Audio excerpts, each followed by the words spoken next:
dreams collide. Sarah's voice a gentle guide through the realms of time and space. She takes us to a sacred place. Are you coming off star yet? Yeah. It's a lot of white light. The star had these beautiful pastel glows. Now I'm this feels like the source of creation. Tell me about this. If I can find that planet if I want to. I can find land, but I can also just stay in the light. It's just really bright, and I just see a lot of mathematical symbols, think the Matrix, but in organic form, like not just zeros and ones. Oh wow, it's beautiful. The word that comes to me is harmonics. Harmonics. It's like all waveforms of different forms of harmonics, and expressed in mathematical ratios and mathematical symbols. Oh, the constants of the universe. What symbols do you see? I don't recognize most of them. How would you describe them? Phi for sure is there. There's a mix of Greek and ancient Egyptian, and a sort of like, you could say, primitive languages patterns, like circles and lines, and yeah, it feels very primitive and very technological at the same time. It's just a description of this light. It's more than a light. There's like a rainbow coming out of this. So the mathematical patterns are the description of this light? Is that what you mean? It's the same thing. You can either see it as color, or you can see it as these symbols, or you can hear it as sounds, but they're all harmonics. They're harmonics on different frequencies. It's like, yeah, they're like pink is going to be one symbol and it's going to be one sound. And then it's like a repetitive version, but it's like a compressed wave. So it's not a symmetrical wave. It's like it gets compressed and then it extends. It's very clear to me visually. It's like a scalar wave in shape, but then that scalar wave can come to life in all these different modalities that I seem to be able to perceive. But the purest one for me is the mathematical symbol one that captures. It's technological as well, but it's organic technology. Wow. And so tell me more about this light. So it's harmonics, and you could describe it through the mathematical symbols, but how would you describe what it is, that light? It just is. Let me see.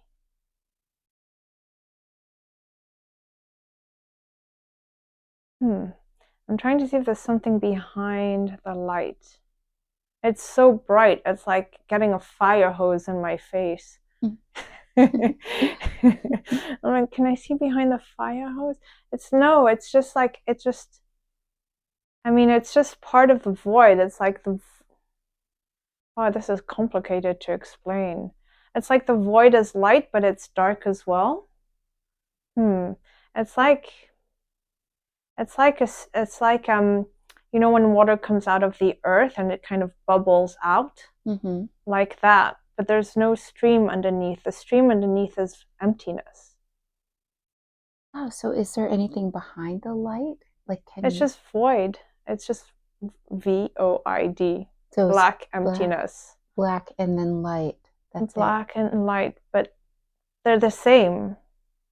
Okay. the like one creates the other. Like the light comes out of the darkness, but it's the same thing. It's really hard to explain. Do you see how it comes out of the darkness? Is there a source? Like a stream coming out of a mountain, or like think of like those hot baths in Iceland, where there's like, I think they're called geysers, like that.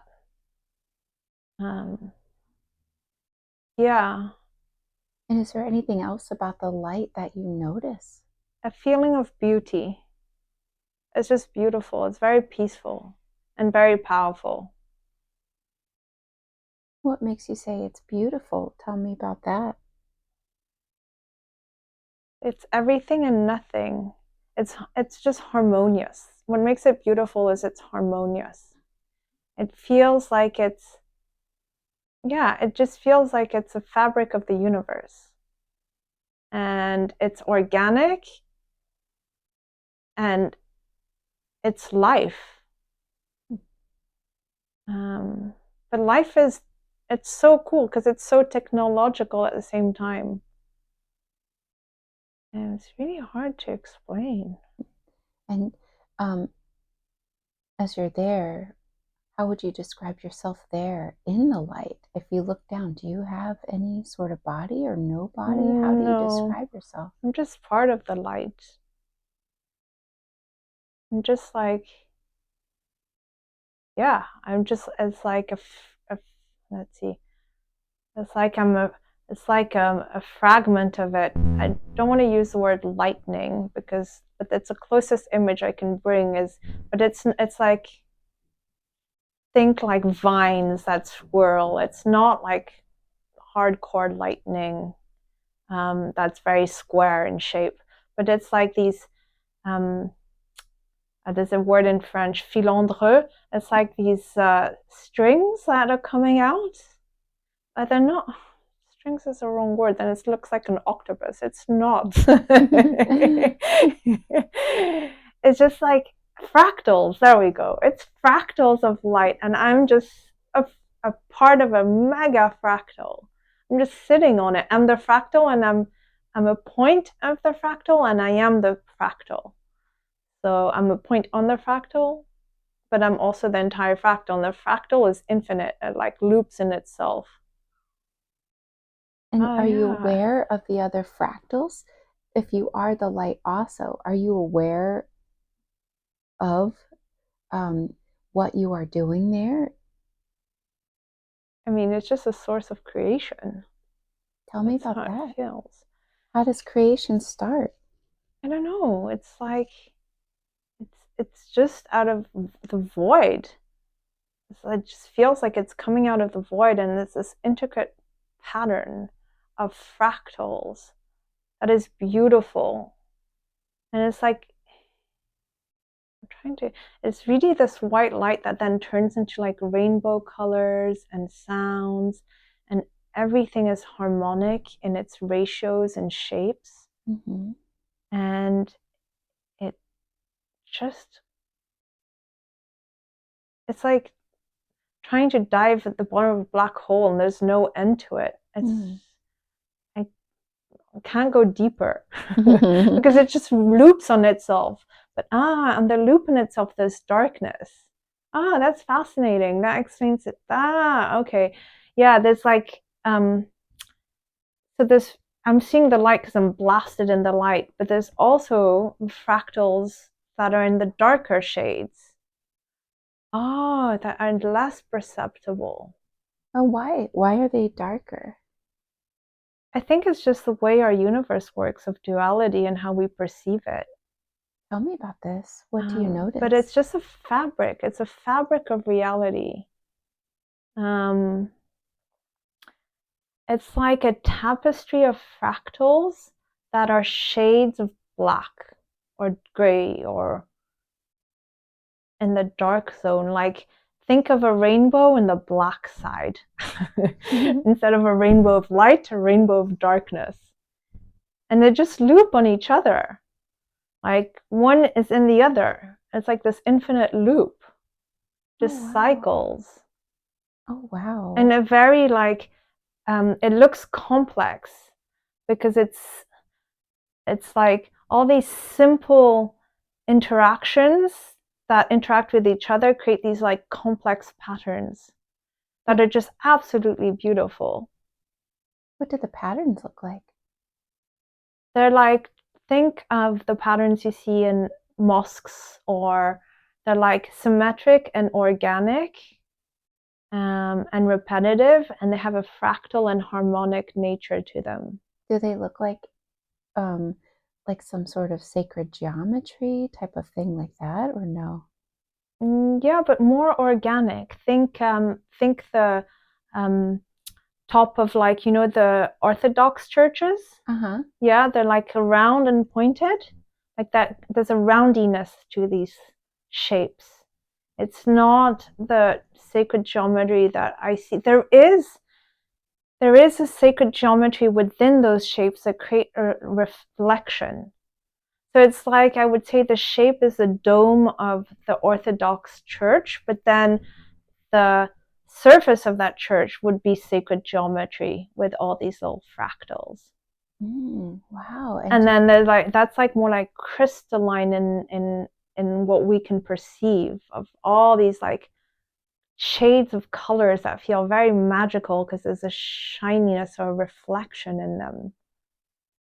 Do you get a sense what the purpose of these shapes are? Do they have a purpose or no? It's just a source of creation of the universe. Like, it's like so then the purpose is, like, the way I experience it is everything, all the universes, all the planets, all the stardust, everything gets created from this primal process. I don't even know if it's called a process. It's not a source, it's not a thing, but it's like the snake biting its tail. So I can't tell you where it starts. It's like the chicken and egg problem. Do you feel, sense, or see anybody in charge of this? No. You get a sense who's in charge? There's no one in charge. I don't feel there's anyone in charge, but maybe I'm too inside it to see. I mean, how does this work as consciousness? Consciousness and life feel at the fabric of this, but how does this get started? Through energy? I don't know. Interesting. Tell me about that. Through energy? Yeah, it's interesting indeed. I'm not really sure. The light feels like energy, and the darkness, ooh, it has its own energy too. Ooh, I know that feeling. Ooh, it feels very dark. Oh, now I'm gonna want to make you play a song on my phone. Oh no, yeah, it feels really dark. Tell me about this. It feels heavy. It feels really heavy on my heart. It's very, very powerful. There's beauty in it too. It's so interesting. What is the beauty? What do you see? Well, imagine all these fractal shapes. Like these symmetric shapes. Like, think you're in like a Islamic mosque or some sacred temple. And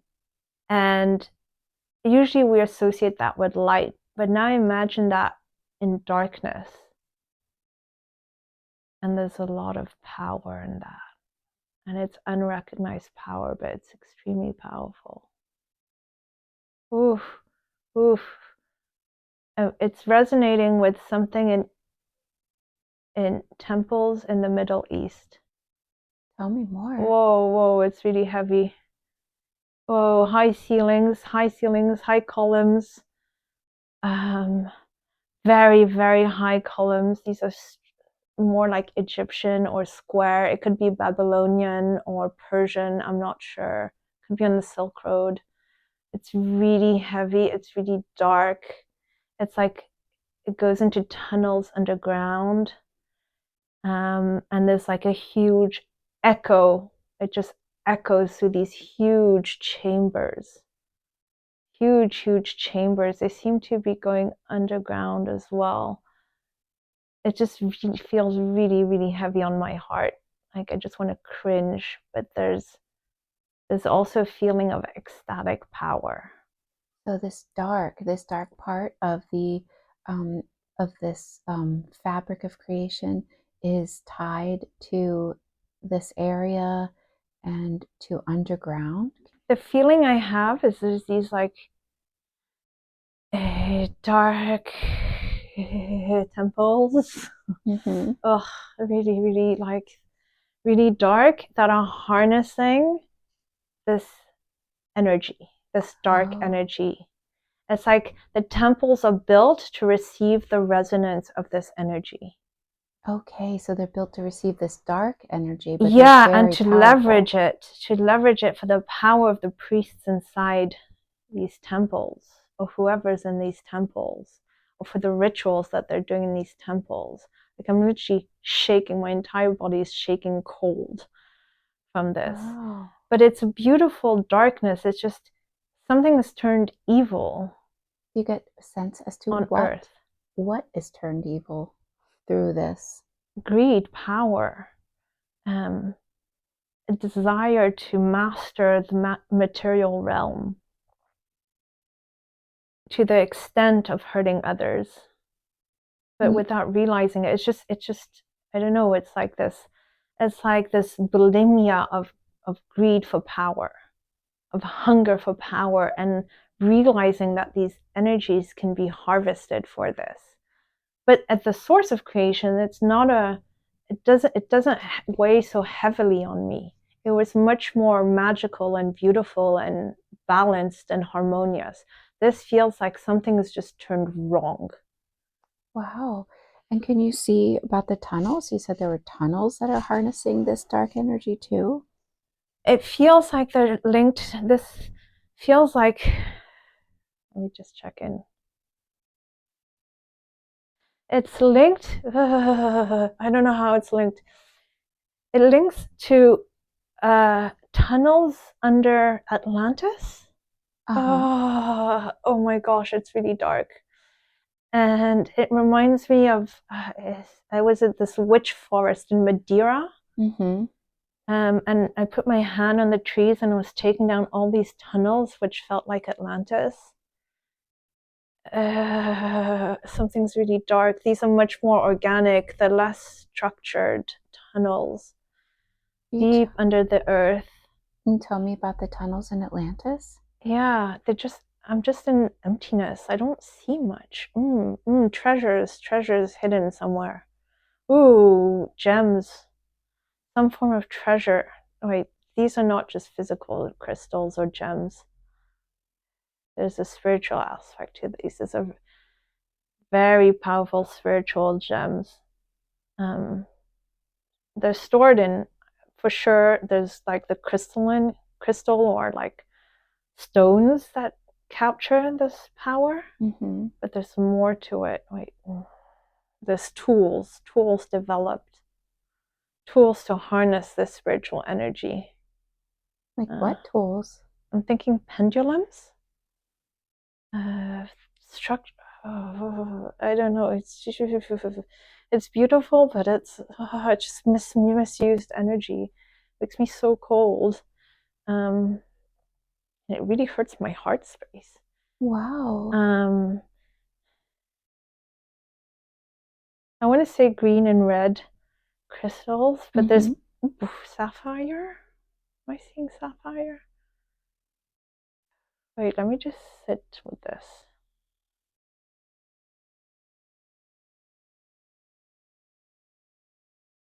I can't see properly. There's definitely, it's like these energetic barriers. It's like spells that have been put to protect these treasures. Oh, wow. Why are these treasures protected? The thing is, the feeling feels bad in these tunnels, and it's linked to like the Middle East.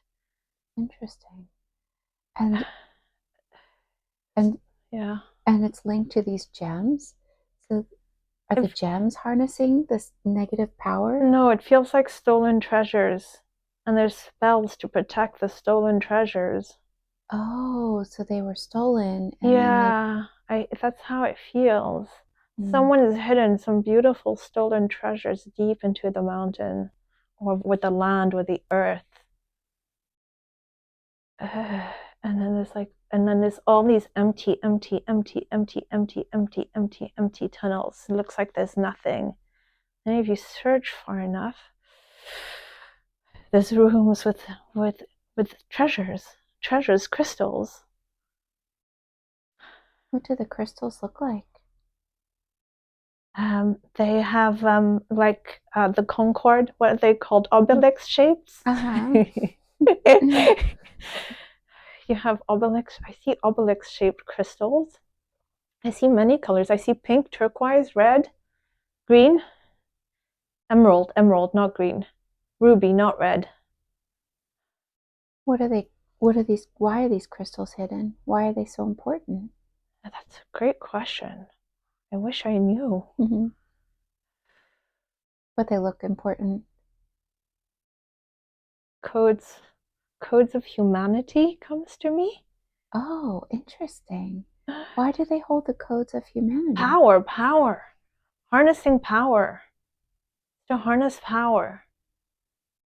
Why do those crystals have the codes of humanity? Wait. It's too fast. I need to process first. That's taking me to a whole other land. I just want to process a bit more where I am.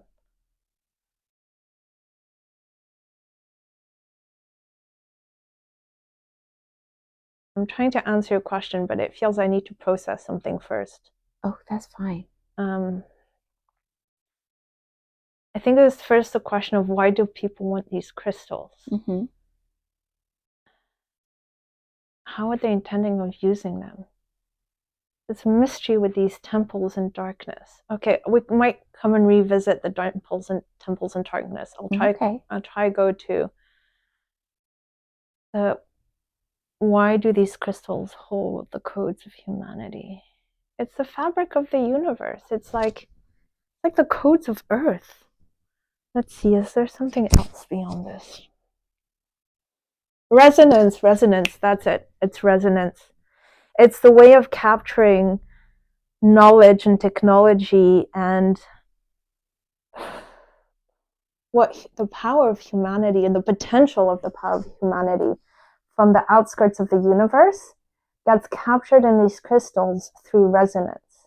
And so like, think all the beautiful fractals and all that energy I talked about that I saw at the source in the creation of the universe, or the fabric of the universe. And this then resonates throughout the entire universe and it materializes into different structures. And one of these structures that it's materializing in is Earth. Now, did it come through a mirror or directly from source for Earth? I think it's more complicated, the path to Earth, from source to Earth. But in captured in the creation of Earth, and I feel I'm taken to Lemuria here, but Earth is older. I've seen Earth older. It's like, I know. It's when the Earth became hard. Oh, tell me about when the Earth became hard, which feels like it's, is it Lemuria? It could be before Lemuria, but I'll just call it Lemuria for now. This is when things got really more material. And this is when the crystals, which are minerals, were the first ones to capture the resonance of the technology of the rest of the universe, this organic technology. And in that capturing of resonance is the power. It's power. It's like life. Life is power. And then that got seeded throughout Earth. From the cores, I would say Lemuria. But this is like, it's like the seeds of material life. It's the seeds to plants, it's the seeds to animals, it's the seeds to everything. Think of these crystals as seeds that have codes, and the codes are captured through resonance. It's like the telepathic. Like another way of thinking of resonance is entanglement, quantum entanglement, where if one what is it, electron or proton, I think, turns in one direction, the other one will turn the other direction. That's another form of resonance, but it's all through harmonics. Ooh, it's beautiful. It's like scalar waves. There's scalar waves across space and time that there is no time, there is no space, so it's instantaneous. It transfers instantaneously. And they get captured in these crystals, and this is the power of the creation of humanity. It's a creative power. So it's the seeds of life for Earth. Who put these seeds into crystals and put them on Earth? It's consciousness. It's just the mechanics. Mechanics, wrong word. It's the magical processes or cosmic. The way I experience it is magical. It's just like these cosmic waves that interact. I don't see entities necessarily. I see entities wanting to harness this and put it together and channel it in. But if you go really, really, really, really to the source, these entities are also the fabric of all these codes.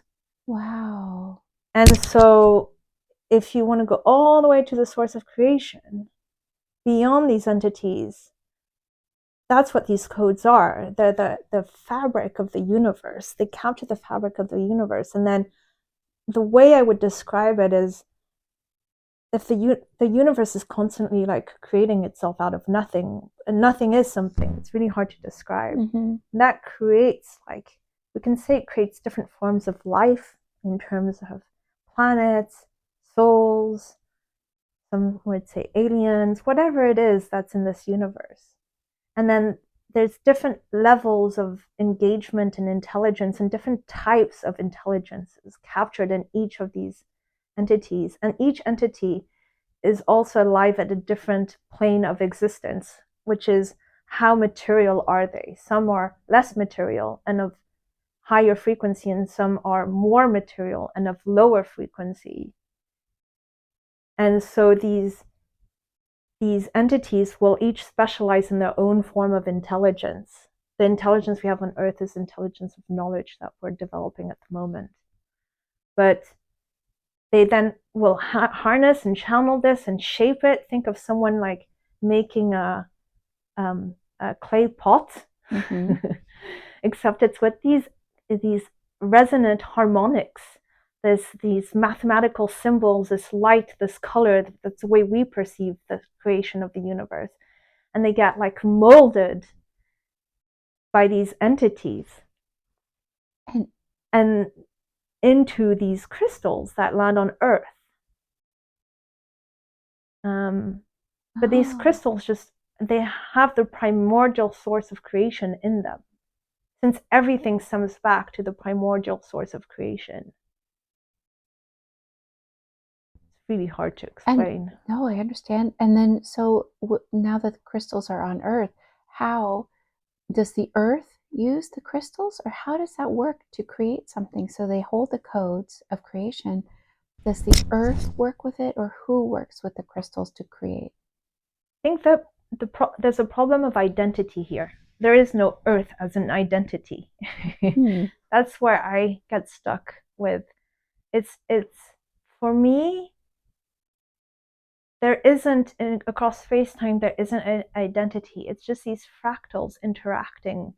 And Earth is emerging from this as a form. Everything is consciousness, but it's this form of consciousness that's getting created across these interactions. But they're very conscious, live interactions. And all these fractals come together to create Earth that we might perceive as an entity and as identity. But it's really just a complex web of energies and codes. And so it seems that these crystals were there to seed particular levels of consciousness or frequencies for the Earth. and the development of the earth. It's like knitting something. It's like knitting the earth together, and the crystals are the yarn that were seeded there, but in a very organic, technological, complex, magical, mathematical way.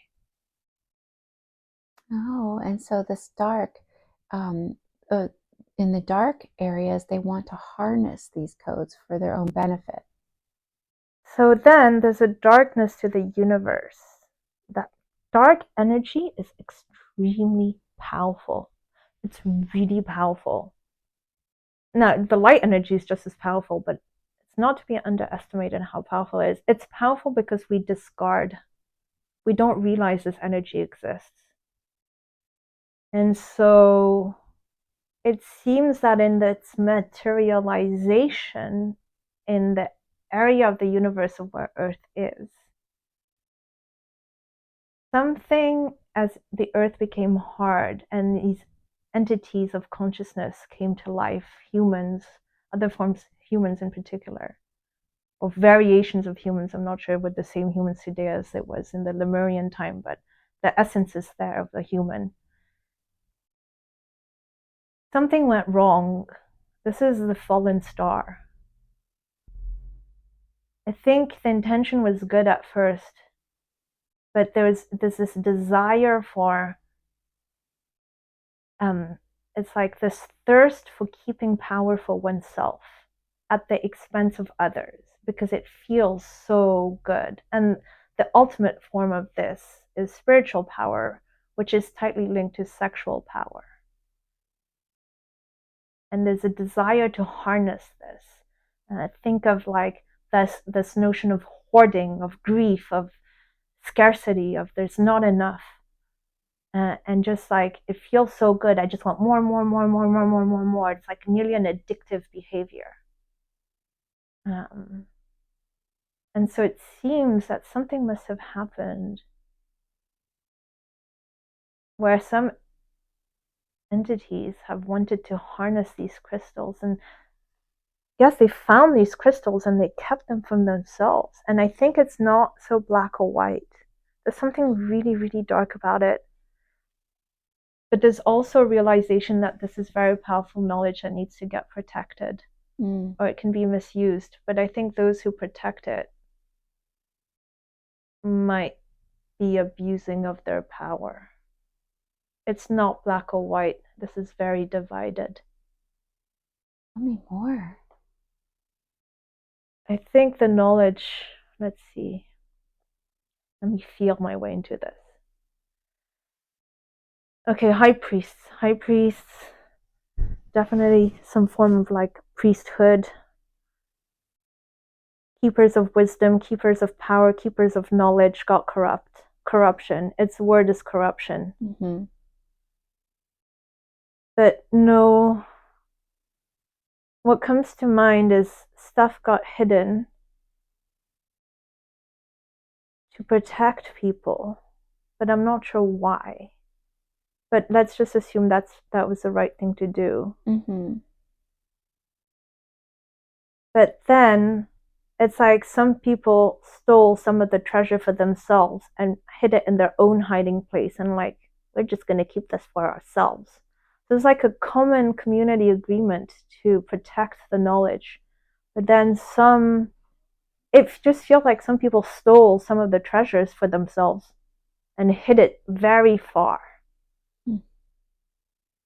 Does this give them any power? Yeah, it gives them all the power they have in the world. This multi-dimensional power. Oh, so when you own some of this, or the people that stole some of these, what kind of power does it give them? Can you figure out who did this? What it links to is all the satanic ritual abuse that's happening in the world today. All the Luciferian rituals that are happening in the world today. All those that think they're controlling the world today, but know they have lost their power because this bigger force is moving. But it's more than this. I think there's more layers to this. I think we have to be careful with technology. Tell me about it. Wait. Right now, the direct link from history to now is the satanic ritual abuse. But let's see. There's an indirect link with technology, which is technology needs crystals to work. Silicon Valley. Tell me about it. Wait, how does that? Yeah. Wait, I'm not really sure how. Something tells me a lot of the computers and the, well, we definitely need all the minerals of the world to make our technology work, but it's devoid of life. We're stripping life out of technology. Oh. We're taking these crystals that have so much power and we're stripping life out of them and we're using it for technological power that is just as destructive, if not more destructive, than the satanic ritual abuse and all the dark, dark stuff happening in the world today. And then there's a religious aspect, and this is probably the strongest one. There's many people grabbing, there's a lot of angles of this grab for power. I feel the people who hold the crystals are like secret societies. Where do they hold these crystals? I mean, what I'm seeing is they're hidden in these temples, tunnels that link the Middle East and Atlantis. And these really, really long, long tunnels. And they seem bare and empty and there's nothing. But then you have like, what I see is like these caves, like rounded caves, where there's probably rituals done in these. But there's also treasures hidden. And the way I see the treasures, like all these crystals, and they're like bundled up, like how you would tie a prisoner to a pole with a string. That's how I see them. They're like stringed up around, they're being tied. How do they harness the crystals? How do they use them? Do they program them? Do you notice? I think they're stashed for the moment. Let me see.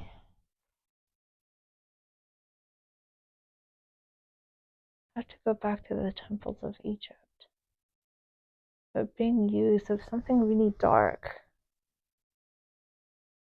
They feel stashed for the moment. Oh, okay, so people aren't using them right now? I don't think so. But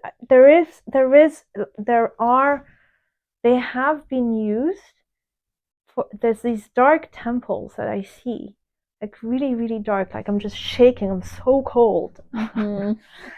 And there's a resonance to them, and the resonance comes because they're using these crystals, except they've turned it to they've used the crystal for the dark energy. The crystal can have both energies. And they're using it for the dark energy, and I think it's the way the crystal is shaped or used.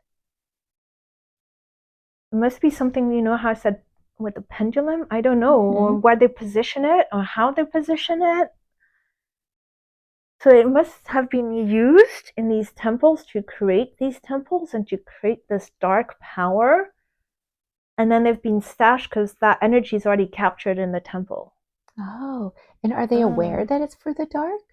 Or no? It's comfortable and nice in the dark. I like my power. Corrupt power, but it's really nice in here. For those who are sitting in those shoes, not for those outside. Right, totally. What have they used it for? Controlling the earth and humanity and spiritual powers. Wow. I think this is more than just spiritual powers on earth. Let me see. No, I can't see further than earth. Okay. But it doesn't look like they're being used right now. They're just sort of stashed away. They're stashed away because the energetics are captured. They're not needed. They're just needed to calibrate the temples. Oh. Once the temples are created, they're not needed. So the question is, are new temples getting created that we aren't aware of? What do you notice? I don't see any. But I feel that maybe they're stashed away because they can't agree on how to use them. This is the crumbling of the powers. Oh, tell me about this. I think, let's see, my sense is those holding the keys to the stolen crystals, and there are crystals that aren't stolen. I think that we have to differentiate the two. Those holding the keys to the stolen crystals know that they're losing powers because the harmonics on Earth are changing, the frequencies on Earth are changing, and try as they might, the tidal waves are bigger than what they can control. And so there's starting to be a division of those in power. The democracy, it's not really a democracy, but the coordination mechanism is failing, and it's starting to be each individual for themselves, or each subgroup for themselves. And now each subgroup wants to access these crystals for themselves and their agenda. And there is a technology agenda. This is what I see. I'll see people like Mark Zuckerberg and AI. There's a petrol agenda, gas, and the petrodollar, and stifling free energy agenda. And there's a religious agenda. But the religious agenda is kind of complicated. What do you see? I see that what I see is the traditional religions know that they have lost clout with the younger generations. And so I see a corruption of maybe new spiritual movements driven by old religious currents. The thing that comes to me is watching out for a lot of the new age stuff, which can become Luciferian. But I think there's something else, like the Vatican partnering with the Harvard Divinity School on psychedelics feels like a way of trying to capture the younger generation. This is linked back to the temples of Egypt and the satanic ritual abuse. I don't think I'm cutting them in 3 different distinct aspects, but they're all linked. I just think that the striving for powers is starting to get broken up, and so we're starting to see these different factions show up. But it's not very clear, to be honest, in my mind. Wow. And do you see any other ties to how the dark is using this energy?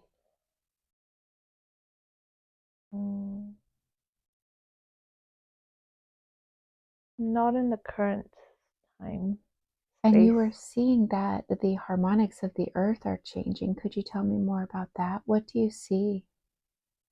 Let me sink back into that.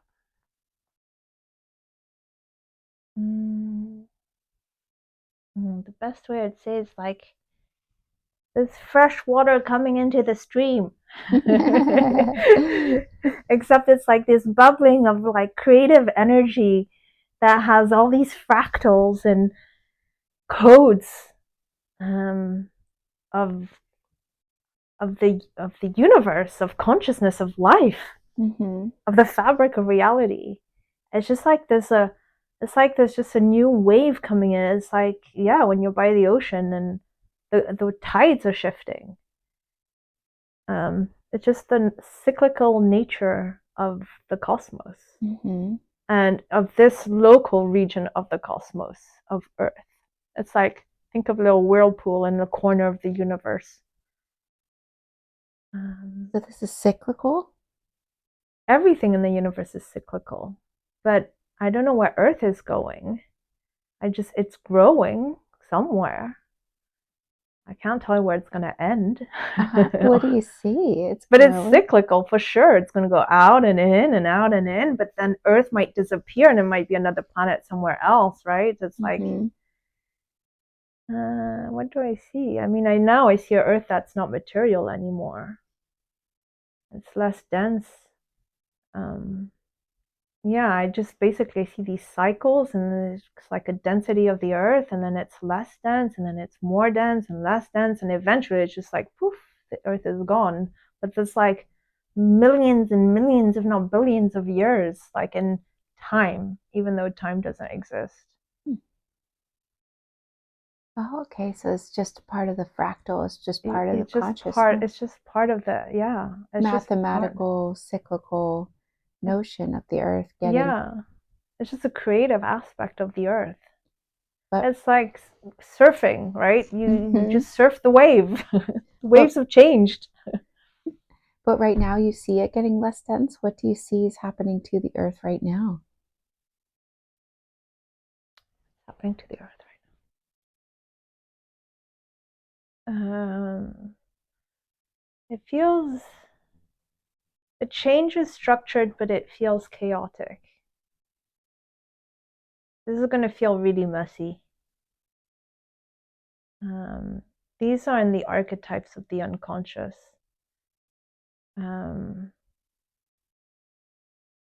There's definitely a wave of, like, the way it feels is that there's a new generation coming. Each generation is like a new wave of fresh water that carries a lot of light. But there's still a lot of ingrained dark codes, right? These are the codes I was talking about, captured in temples. There's ways to harness that energy that's been captured over like tens of thousands of years. And so now we're just going to mix everything. It's like when you make a cake, it feels like the marble cake right now. It's like everything's like this white and chocolate, vanilla and chocolate. But we're not yet at like a milk chocolate cake, We're just like very chaotic. It feels very chaotic. But if we look at the patterns in the marble cake of light and dark, they're pretty cool patterns. They're very structured. They're just complex. They're just perceived by us as chaotic because these are happening in the archetypes, and it's very hard for a consciousness to process it. Oh, wow. But right now it's just chaotic because there's so much light being infiltrated into the darkness. Yeah, that's how it feels. There's just like, I see those little babies, lights being born. But how does that affect the Earth? I think it's all one, honestly. It's all the same. The Earth is just part of that process too. Like the Earth is also shifting. Like if the Earth is consciousness and life is coming to Earth, this new light, these babies, both are consciousness. They're just in different cycles, but they're harmonious in their cycles, and that everyone is shifting the same tide. That makes sense. It's very hard to explain. It's very visual. It's very abstract. Wow. And do you see the future if everything is cyclical? Do you see what happens next? Let's see. I mean, for sure, entering a phase of light. But I think there's more that needs to happen. What I feel needs to happen is an transmutational alchemization of the darkness. How does it look like that? It needs to be processed. It needs to be processed by the Earth and each and every individual. It starts with every human on this planet. And it's going to happen in stages. Not all humans are at that stage yet. But there's definitely more and more individuals who are willing to look at the darkness within themselves, and in that process see the darkness in the world. And especially in the younger generations, I think there's still a lot of bypassing of not wanting to see this darkness in the older generations. But it will happen in every single little body in its own way and time on this planet. I see these little bodies as like little mushrooms on the earth. Right? And it, like, they need the earth to grow. So earth is nourishing, it's Pachamama. But the earth also has its own process, and I'm sure there are other entities probably that are helping the earth with its process that are non-human entities. Do you see them?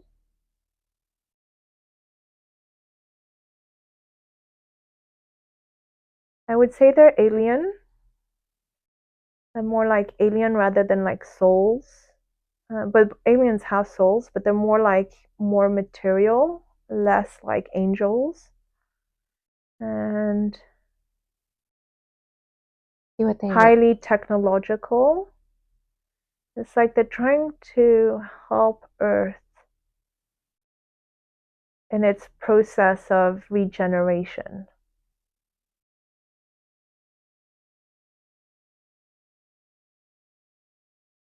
It's like they're trying to nourish Earth, but it's more like I don't know. I can't see very well. What do the aliens look like?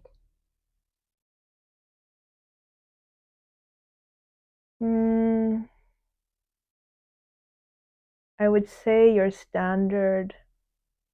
Say your standard alien, kind of big eyes, rounded head, rather long limbs. Probably most people would say the Greys. Looks like the Greys maybe, but I wouldn't necessarily say they are Greys. I'm not very good at seeing aliens, to be honest. Do they have a color or no color?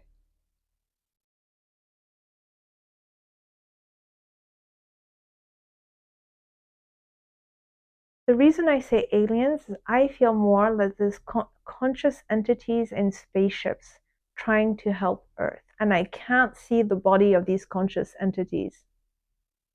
Does that make sense? Yeah, okay. You can't really see them, but you can feel that they are not from here, but they're helping. Yeah.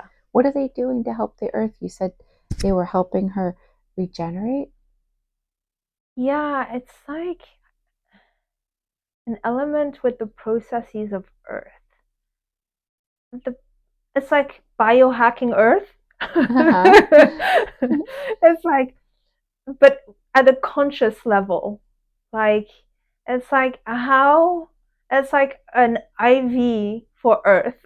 It's the best metaphor I can find. But it's all like, it's consciousness. It's like done through like spiritual tools that we can't perceive. Oh, could you tell me about these spiritual tools that they're using on the earth? Yeah. A lot comes from the power of mind. I feel there's other tools too, but I can't visualize them. There's like cranks and things like it. I can't. They look really weird. There's nothing that I can relate to. It's like there's definitely a mental aspect. The words that come to me are mental, technological, and mechanical, which don't seem to go together, but they do. And let's see. Let me just fall back into this.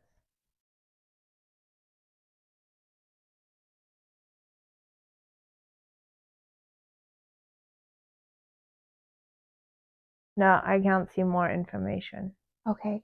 And do you see how they help the earth? Like, how do they communicate with the earth and is the earth aware of them? Yeah, I think it's an exchange. It's not it feels more like an exchange. It's like a telepathic exchange. So, wait, no, yes, it's a telepathic exchange. The way I feel it is For Earth, it's more like, what I see for Earth are these big cosmic cycles. And there's parts of the cycles which are just very heavy and difficult. And this dark energy, and it's like concentrated in like the bowels of the Earth. And these non-human entities are coming with these mental tools, mental spiritual tools, to help relieve some of that tension within these big cosmic cycles, and particularly within this dark tension that is carried within the Earth, and that can manifest itself as like dealing, like part of this is like the pollution, dealing with the whole environmental degradation, pollution that is just pulling life out of the Earth. And what they're doing with their kind of tools is they're nourishing the Earth and helping it sustain and give life in the face of these much darker energies that it seem to be life draining, because they've been harnessed in a way that is detrimental by these humans across long periods of time. Clearly, at least Atlantis and Egypt, at least from Atlantis, if not even from the beginning, some sprinkles of it already in Lemuria, that are just like sucking life out of Earth, sucking life out of Earth, and with that, sucking life out of people too, for their own personal power, spiritual power, because it just feels good. Wow. And so they're helping the earth go through these cycles. So it's less of a burden on the earth to go through these cycles, and helping her sustain life even with all of this going on. Yeah, it's like metaphor that comes to me is a river. The river can find its course naturally, but it might wind a bit. And there's people have built dams in the river, and the river will eventually figure its way around the dam. Or you can have people come and help the river by removing the dams that were built. Mm-hmm. But they're not real. It's just a metaphor. It's not really dams. These rivers are more these cosmological waves, and the dam would be these like dark forces that are being harnessed for ego's sake. Wow. And for material purposes. They're using spiritual forces for material purposes. And yeah, and just like, and delight, like personal delight. It's like yummy, yummy for me.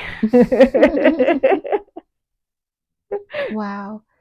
What do you see happens next? So you see that the earth goes through this process, this chaotic experience, but what do you see after? Just before I answer that, I noticed that a lot of the pain and tension in my jaw came from those dark temples in Egypt. Okay. So that's quite interesting. There's something there. Okay. So what happens after? I don't know. Okay. I don't have a crystal ball. Mm-hmm. Okay. But maybe because I don't want to see what happens after. Don't want to see what happens after? I don't know. Wait, let me just sit with it.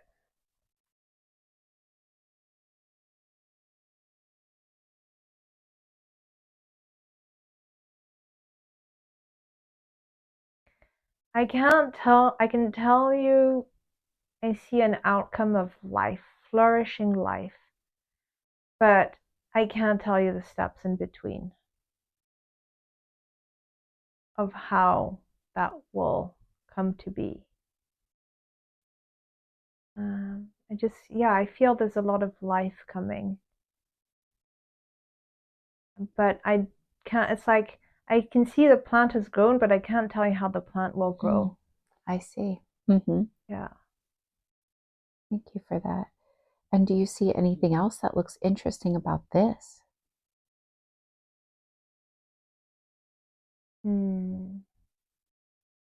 It's so abstract that it's hard to pinpoint. I'm seeing things in a very abstract way, which makes it hard to make it tangible for our everyday lives.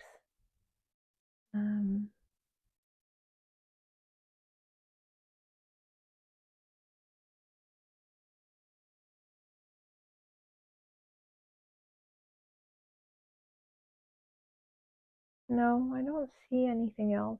Okay. Okay. Let's drift and float away from these scenes. And can I speak directly with your higher self now, please? Do I have permission to speak with Claire's higher self? Yes. Why did you show her the fabric of creation in the dark and light? What did you want her to see? That's where she's from. About that.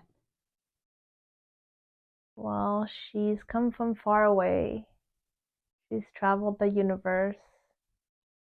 And like every other soul here, is part of source creation in these infinite loops. And remembering where she's from might take off some of the stress in daily life.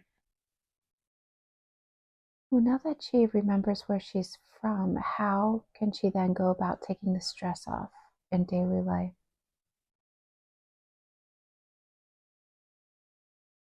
Relaxing her thoughts,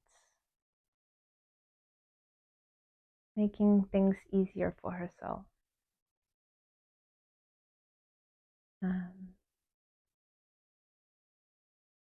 Resting all she needs to rest, and staying true to her inner compass.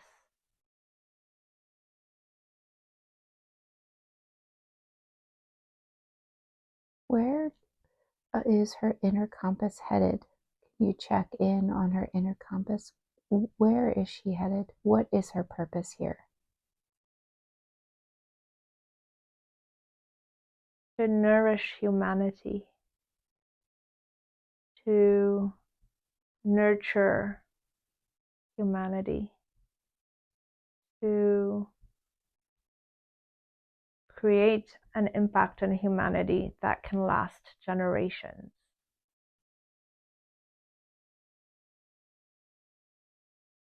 Through her words.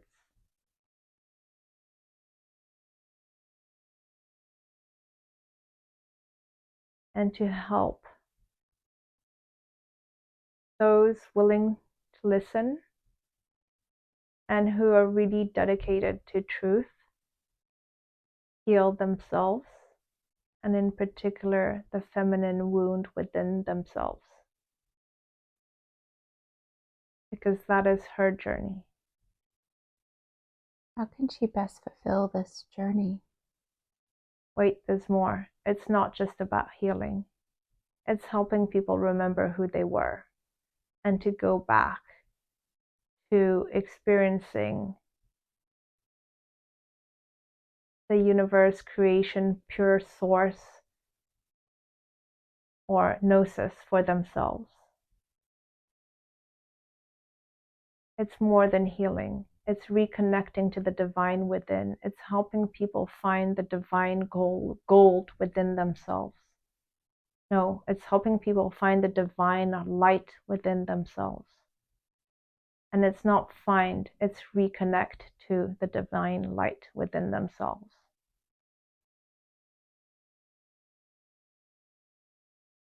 Okay, so what was your next question? Well, how can she go about doing this? What do you advise her to do? How can she show people how to reconnect with that light and remember? There is no how to. It's just going with the flow, because it will depend on the people she meets along the way and the mirrors she gets along the way. And so this is a co-creative process that cannot be determined beforehand. That's amazing. And so you were talking earlier about her relaxing everything she needs to relax. Is there anything that she hasn't relaxed that she needs to relax? Any information about that so that she knows and understands more about how she can fully relax her thoughts and really relax?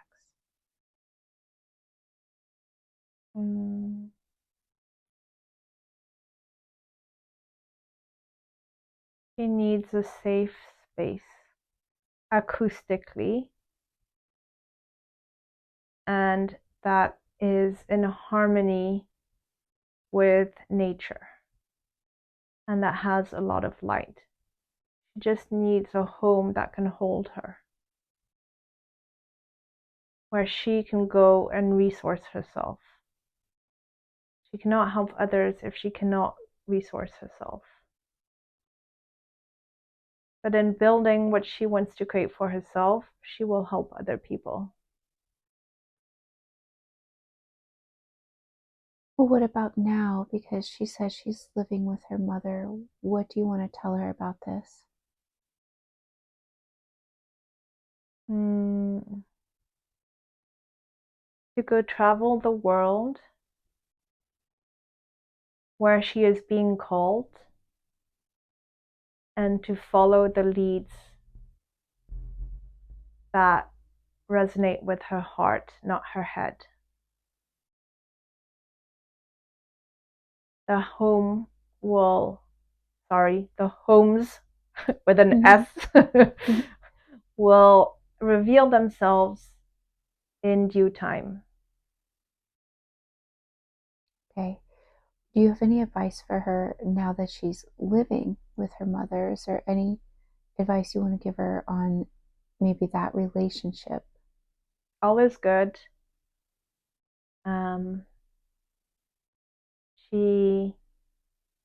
Her mother is her first student, and this will be a test for her not to project her beliefs on her mother, but to answer her mother's questions with regards to her health. This will be a test. This is a test of mastering power and not abusing of it. And so this test is still undergoing, but will be shifting in its own way with the greater cosmic cycles that are shifting. So just staying aware about that. Okay, well, what should she be aware of then? Just not projecting her beliefs on her mother and helping her mother find her own sovereignty in her health. Actually, her mother has it, but empowering her mother rather than projecting her power on her mother. This is back to helping people find their sovereignty rather than abusing one's power over someone else. But empowering people versus abusing power. Why is her mother her mother? Do they have any ties together, or what was the purpose of that relationship? Teamwork. This team, or it's been a team, different formalized ways, paths have crossed many times. Like all relationships, there's tensions and love, but it's a very spiritual relationship. Interesting.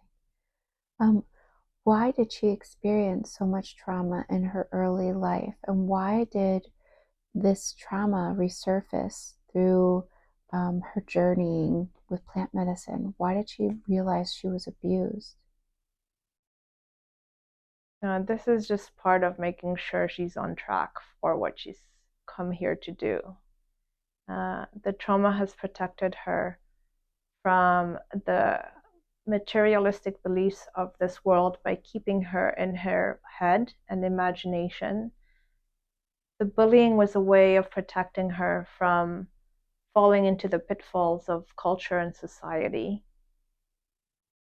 And the pain worked through the trauma was a message that needed to be heard so that it could then be repeated out. Well, it's not the right word. It was a message. It was an embodied wisdom that needed to be captured so that the wisdom in her words would carry weight to help others. Wow, okay, I see. Is there any residual trauma that you could release from her that she has been carrying and doesn't need to carry anymore?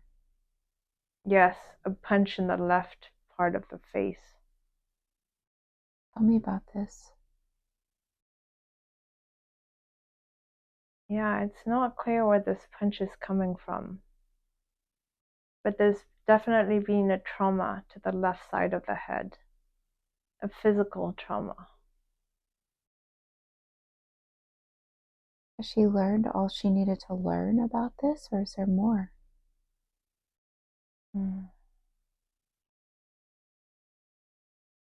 Not getting an answer. Okay. Is there a purpose to this left side trauma?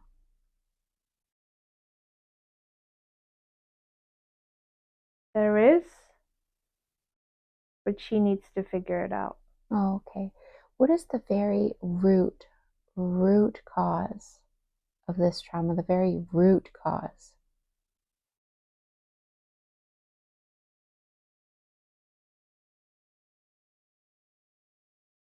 Oh, okay, wait.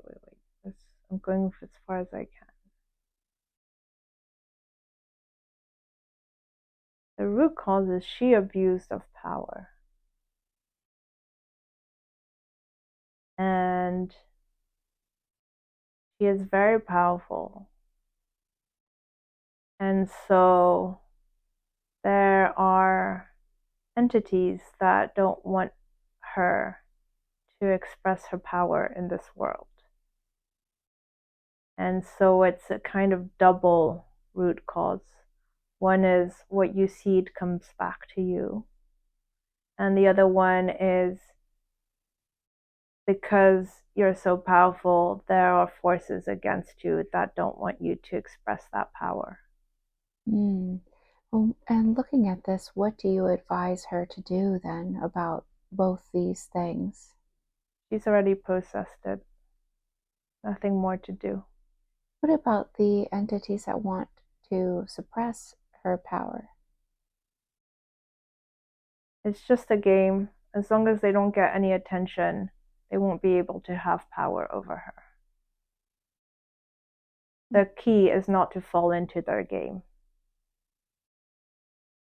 It's to, if they're zigging, you just zag, and it nullifies anything they're trying to do. But do not engage in their games. It's a trap. Is there anything else she needs to learn from this trauma?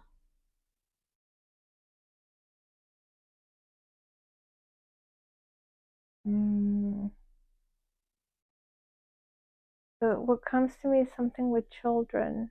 Tell me about it. What do you see? I see helping children who are part of the satanic ritual abuse circles, who are being used for mind control, and who are being used as silent soldiers, who have no mother, and who are so lost. They have fallen as a cog, just one more random, the word is pion in French, piece in a big machine for people who are so greedy of power that they are hurting children to create mind-controlled slaves and other forms of slavery. And there's so much pain because it's a lot of children, and it's just under our noses. And what could she do to help them? And could you tell me more about this?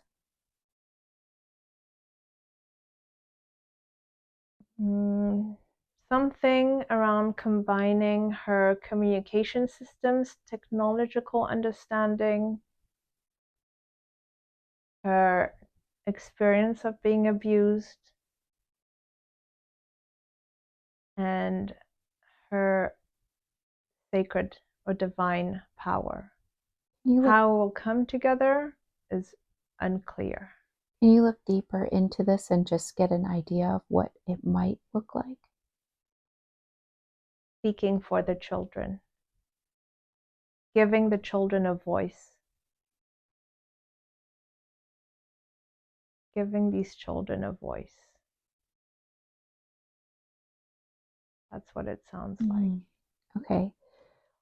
Well, has she received all the messages that she needs to receive about this trauma that she has now?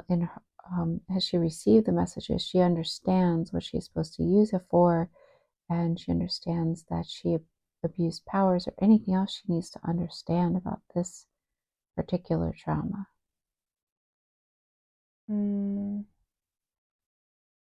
Not the childhood one. No, that one's good. Nope. Okay, can you release then any residual trauma that she has now that she's received all the messages? There's still something around her throat. What's going on around her throat? It has to do with purification and speaking up. No. But it's a process that cannot be accelerated. What exactly is the process so she understands?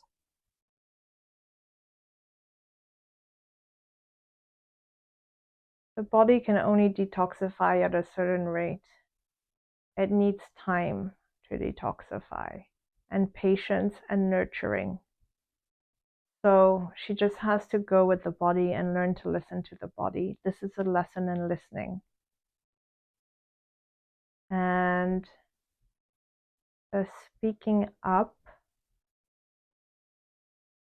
will come. The path will lay itself when it's ready.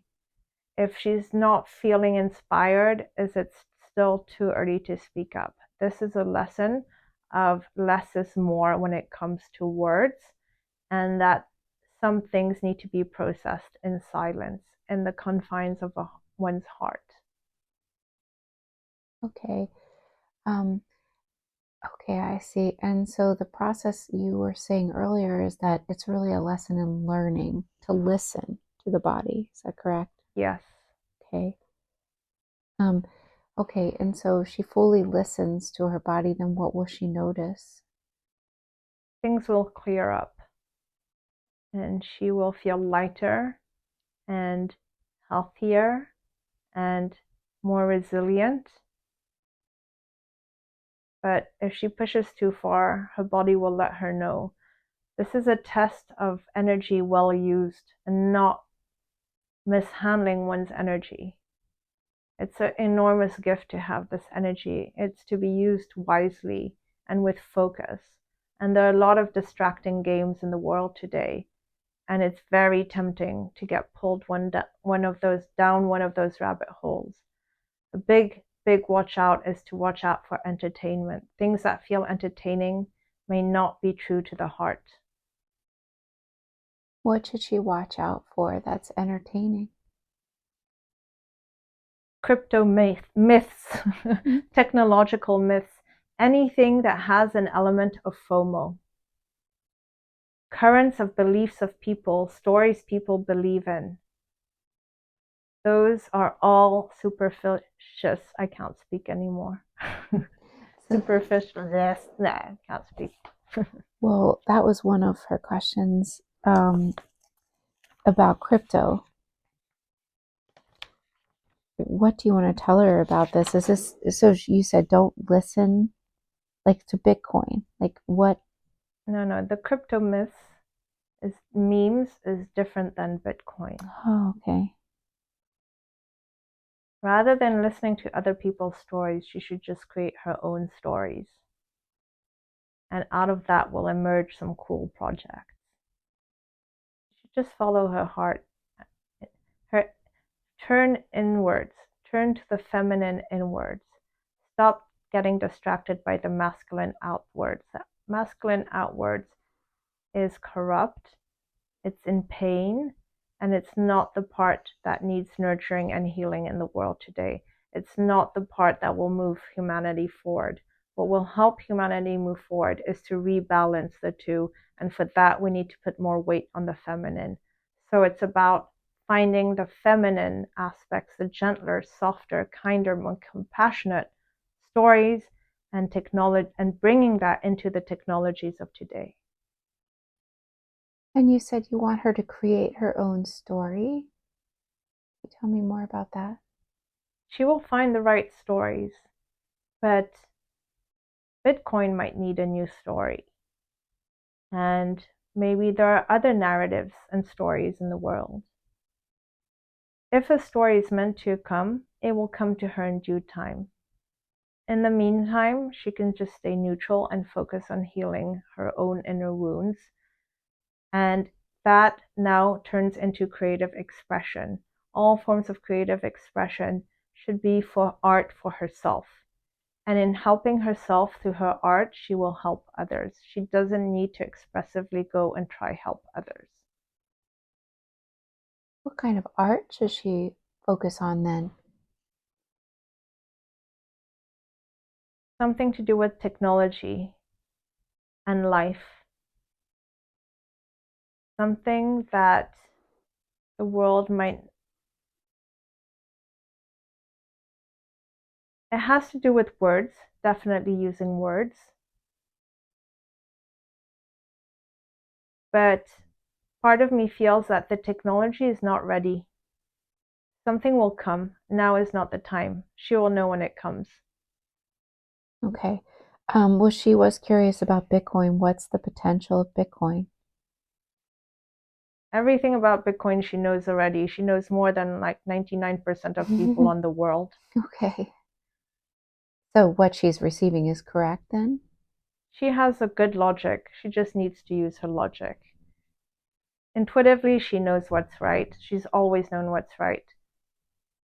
She should just trust that. Okay, well, do you want to tell her what's right? Oh, it's too complicated. But yes, she will know what she has to do with Bitcoin. It's very... she'll just follow her intuition when it comes, as long as it's not a form of excitement and it comes from a deep peace within, it will be the right path for Bitcoin. She will know how to participate in that community in its own way and time. It will be a creative project. Who originated it? Where does it come from? Bitcoin? Mm-hmm.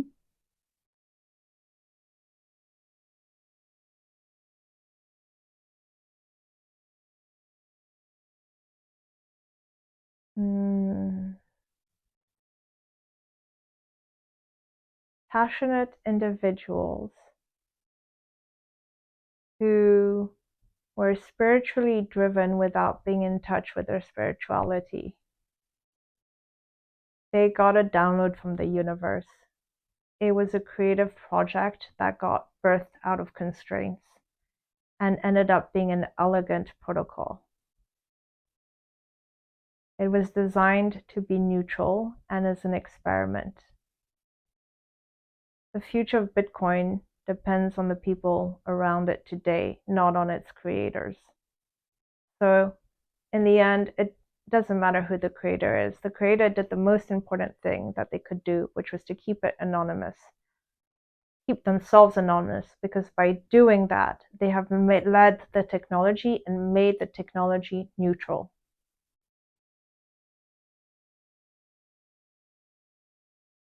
And she knows who the creators are. So there's no further probing needed on that side. Okay. All right. Can you scan her body and look deep into her body and tell me how her body looks as you look very deep into it? It's generally crystal clear. Still blockages around the liver, the neck, and the head. Okay, well, what is the very root cause of her feeling discomfort in her jaw when she was looking into the temples in the Middle East?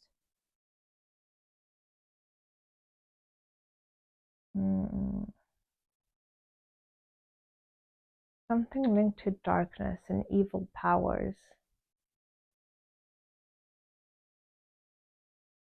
Hard to see. Something. Oh, it's nearly like maybe trying to harness some dark powers and it backfired into the left jaw. Oh, wow. Okay. Uh-oh. Oops. Experiment gone wrong. Okay. Is there Oof. purpose for her feeling this in her current lifetime? Yes, she's been given all the health challenges that cannot be resolved with a simple how-to, which has forced her into her sovereignty and to trusting her own intuition and to finding her own solutions and to questioning the existing beliefs and models that exist in this world, especially around education and medication or the medical system and the financial system. Well, has she learned all she needed to learn about bringing forth this issue in her jaw that she needs to learn?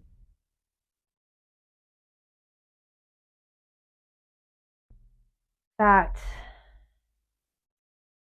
willpower can overcome any form of poison, and that anyone trying to control anyone else and abusing their power will not be able to do so if that person is capable of seeing the light within themselves and to trust the process and to be curious and humble and sincere in their quest. There are solutions out there. They exist in the plants, they exist in the minerals, back to our crystal conversation. They exist in the tools and knowledge that humanity has captured over centuries, if not millennia. They do not exist in the current paradigm of the medical system. Can she release this jaw discomfort now that she's received the messages? She first needs to learn how to manage these powers before she can release the tension in the jaw. Oh, how can she manage the powers? What do you advise her? She can start with the biogeometry course and take it from there.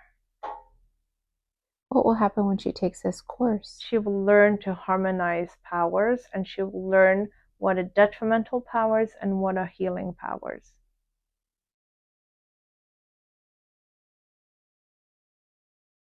Okay.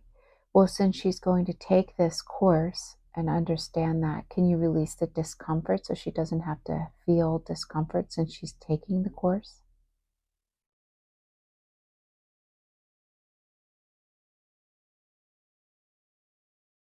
She doesn't want to release the comfort. The answer is not yet. Okay, why? Because there's more purification needed, and this is the feedback loop that the purification isn't complete. Oh, okay. What exactly does she need to do to purify that she is not doing? She's doing everything right, but she just needs patience and to repeat the process over and over. We cannot go faster than the speed at which the body goes. And so this is learning to be patient and to respect the speed at which the body goes. Can you tune in to tell me how is the body on its purification process and its journey? It's nearly there. It's doing very well. It's asking to accelerate the process. This can unlock pretty fast if she stays true to that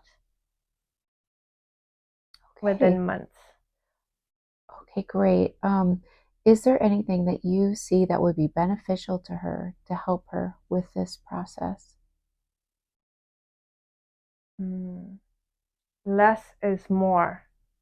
She needs to give space for herself in terms of not filling her days with activities, but making sure that there's structure for creative expression and to connect with nature. How much time would you suggest she gives for this? It's not about time, it's about energy. So her energy should be focused on creative expression. How much energy she gets in a day will depend on the feedback loop she gets from her jaw. She should learn to listen to her body first. If her body needs rest, that precedes any form of creative expression. And nature can be some of the most healing aspects in that rehabilitation journey. So if she needs to rest, she can rest, and she should seek nature. Okay. All right. And then you said if she stayed, so we're asking to accelerate the process, and you said it would just be a few months? Yes, it can be a few months, at most a year. But if she listens to the body and she goes at the speed of the body and she prioritizes that over anything else the ego might want, it can happen within a few months and be cleared by spring. Okay. All right. So you want her to develop, make sure she has time to spend with her creative endeavors and also spend time in nature. Yes. Is there anything else you suggest she does that would help her? Nourish herself with nourishing food. She should really, really look at the quality of her ingredients. There's a book on her bookshelf called Nourishing Traditions. She should look at that book. Okay. Any other books that you want her to read that's on her bookshelf? No, it's the opposite. They can be a distraction. The most Oh, important is to turn inwards. Only when she has enough energy can she focus on her creative endeavors. Those books are there to support her creative endeavors, not to distract her from her creative endeavors. are there any creative endeavors that you would like her to focus on first or like her to focus on right now? The ones that will help her heal, the ones that she feels called to. This will depend on her health. If she has mental clarity, she can focus on things that require mental stimulation and intellectual work, like the Bitcoin stuff. If she hasn't got mental clarity, then it's more focusing on the archetypes of the unconscious and understanding things like the astrological symbols or other alchemical notions that are more spiritual and less material or technological and intellectual. Okay. All right. Thank you for that. Um, why did she have an issue with her left eye?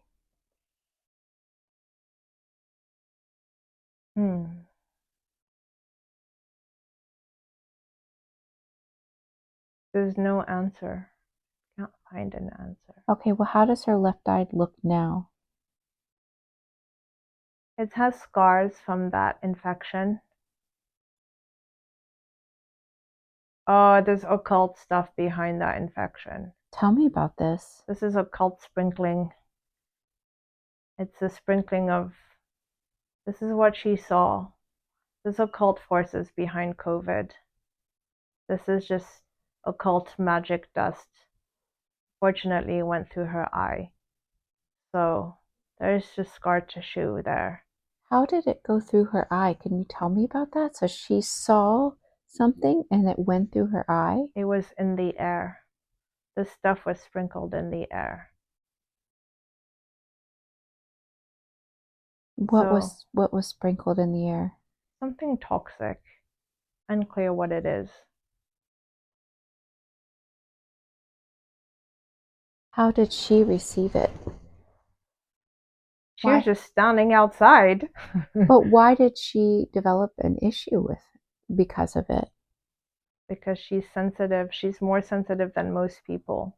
Oh, okay. All right. Is there anything you can do to protect her from being sensitive to other things? I mean, does she need to receive something like this? Her sensitivity is her gift. That's how she connects deeply with other people.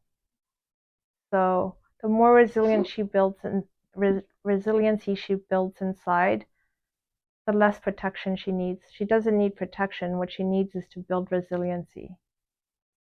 And that's not just physical resiliency, it's spiritual resiliency as well. It's reclaiming her power. How should she go about doing this? This is the journey she's been on for 5 years. It's happening in its own way and time. It's a complex and long process that has spans lifetimes. She's on the right track. There's no how to this. It's just going with the flow. Well, do you have any advice for her on how to harness this? Maybe more that, in a way. I mean, do you have any advice? Is there anything she hasn't looked into that you want to tell her about this?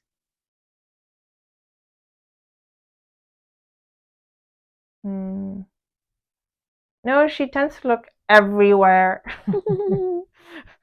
I think it's more about making things simpler for herself than overthinking this. Okay. All right. Okay, well, what about the parasites? She was doing parasite cleanses, but could you check her body and see how her body is looking? Parasite free, she's good. Oh, good. Okay, how is her liver? You were saying something about her liver. Needs healing, needs a lot of healing. It will take time because there's a lot to digest mentally as well. There's a lot of books and knowledge to digest, but the digestion of all of this is what makes her a good explainer. It's what makes her words hit home with other people. So her liver is just working hard and it just needs extra attention right now. Can you send it a lot of attention right now? Could you send it healing right now? Yes.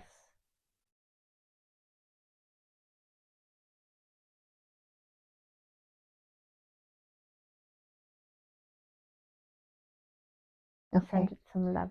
Okay, thank you. Could you send healing through her whole body right now? Yes.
Take your time. Let me know when you're done.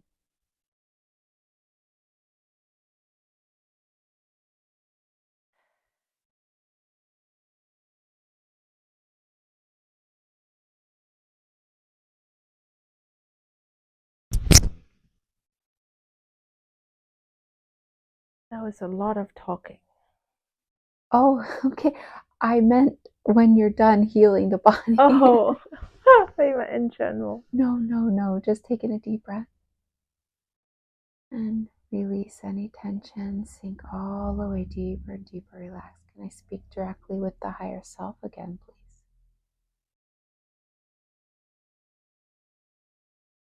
Yeah, I'm here. Okay. What is the very root cause of her stiffness in the neck? She says on the left side. What is the very root cause?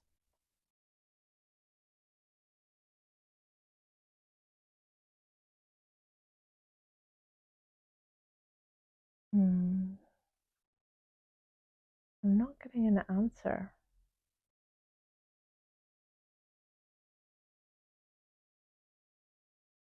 Does she need the stiffness anymore?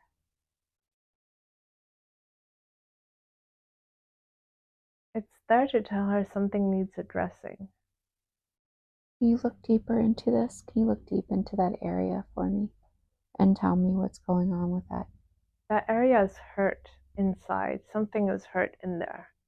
Something's not right. Feels like it's been hurt by inflammation, or the tissue is hurt, but what caused that hurt is unclear. Some form of poison, toxicity, something that isn't harmonious for the body. What do you suggest she does about this? What would you suggest?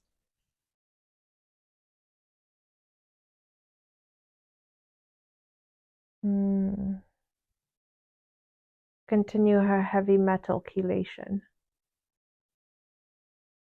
and to continue to work on it energetically and somatically. She needs to work with it very gently, very slowly, and repeat the process. It needs nurturing. Okay, is there any healing you could send it right now? You can do energy healing now. Thank you. What are you doing to do that? Just sending good vibes and healing frequencies to that part of the body. Is she feeling or sensing anything as you do that? It's working, it's tingling, it's warm, and it's hurting a bit. Why? Because it's like when someone has burnt themselves, the skin hurts for a while afterwards. It's healing. Oh. The burning sensation is a sign of healing. What will she notice? Eventually, she'll notice that that tension is gone, and that her jaw will be relaxed and without any pain. Okay. What is the very root cause of her ear ringing? What's going on? She has tinnitus. Neuroinflammation and frequencies on Earth changing. It's a combination. What does she need to understand about this?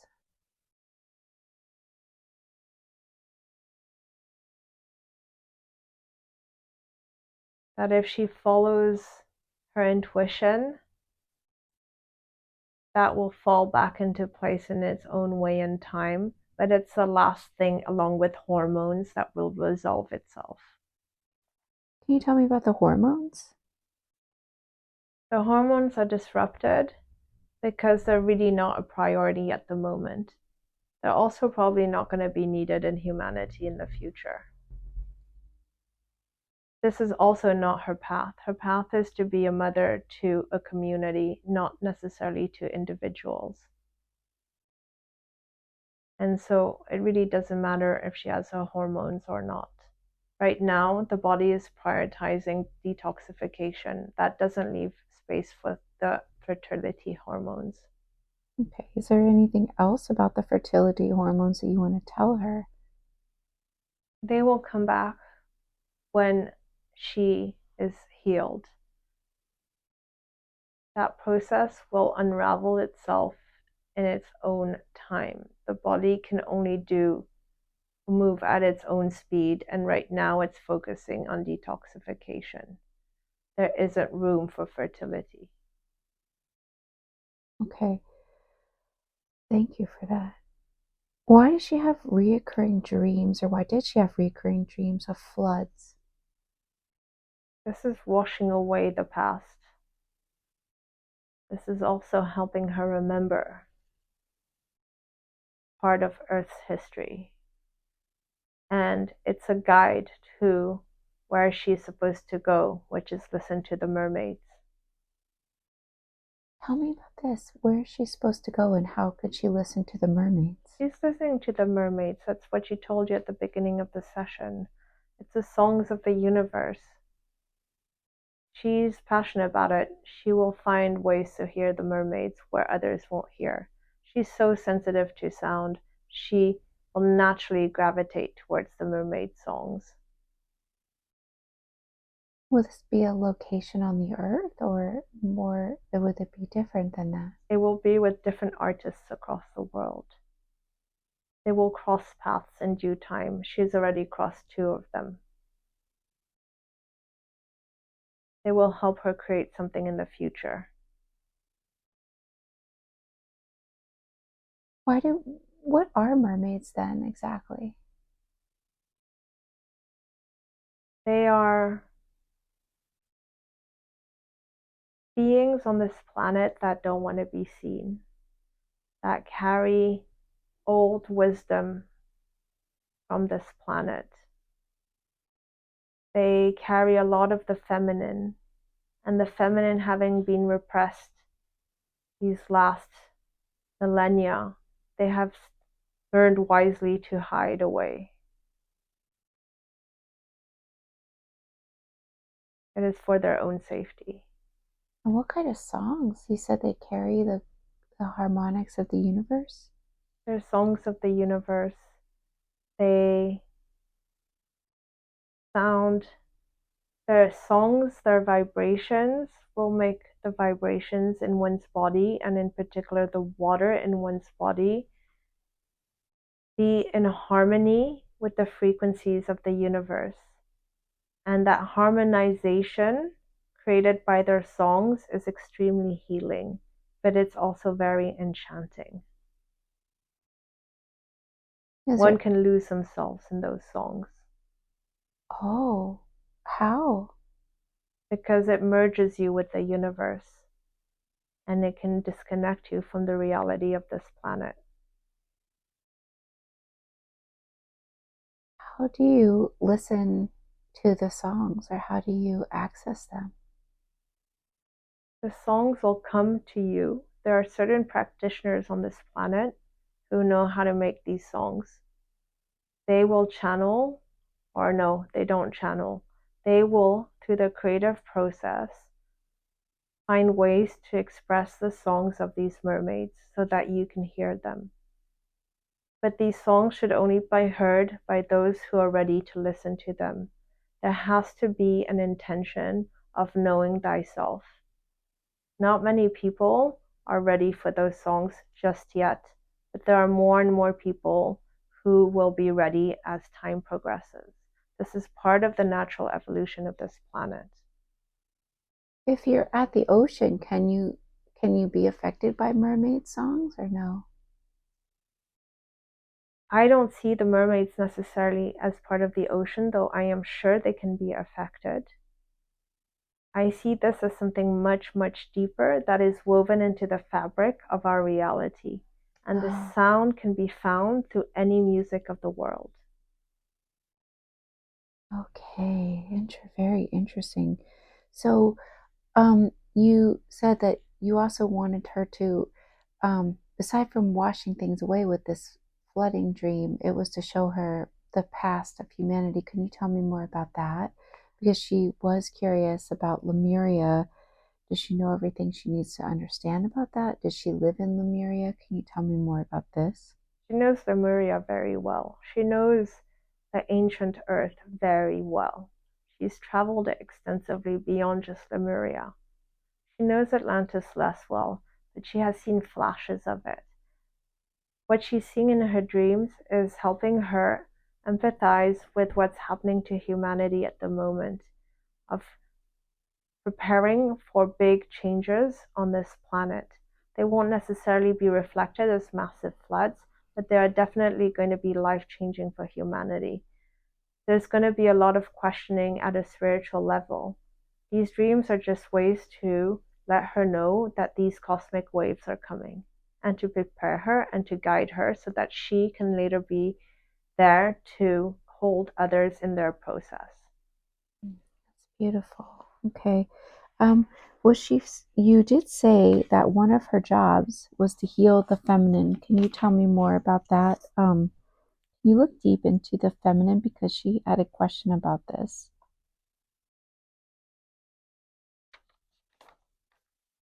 The feminine wound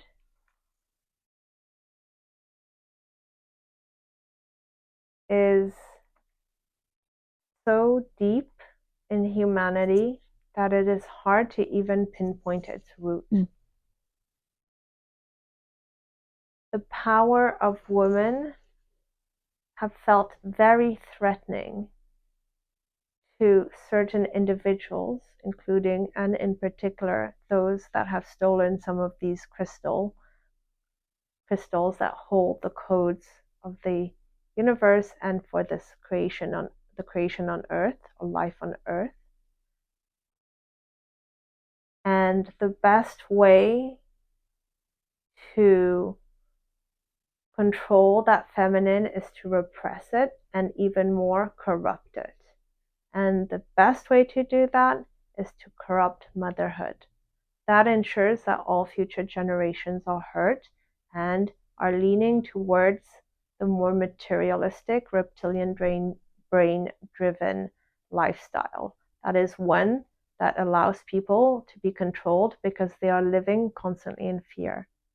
If the mother wound is healed, people know that they are safe, they are held, they are met, they are witnessed, and they do not need to fall into the games and beliefs that we are being led to believe. Wow, so really the mothers have been corrupted to be in fear, but mothers are in fear of for their children constantly. It's more than that.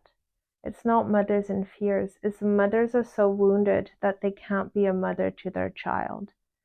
And that just are cycles that perpetrate.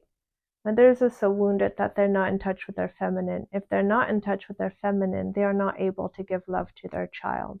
That child does not feel the love and consequently is not able to give love to their child. All they're doing is trying to navigate the world with one wing. They're trying to fly in this world with one wing. They don't have the second wing.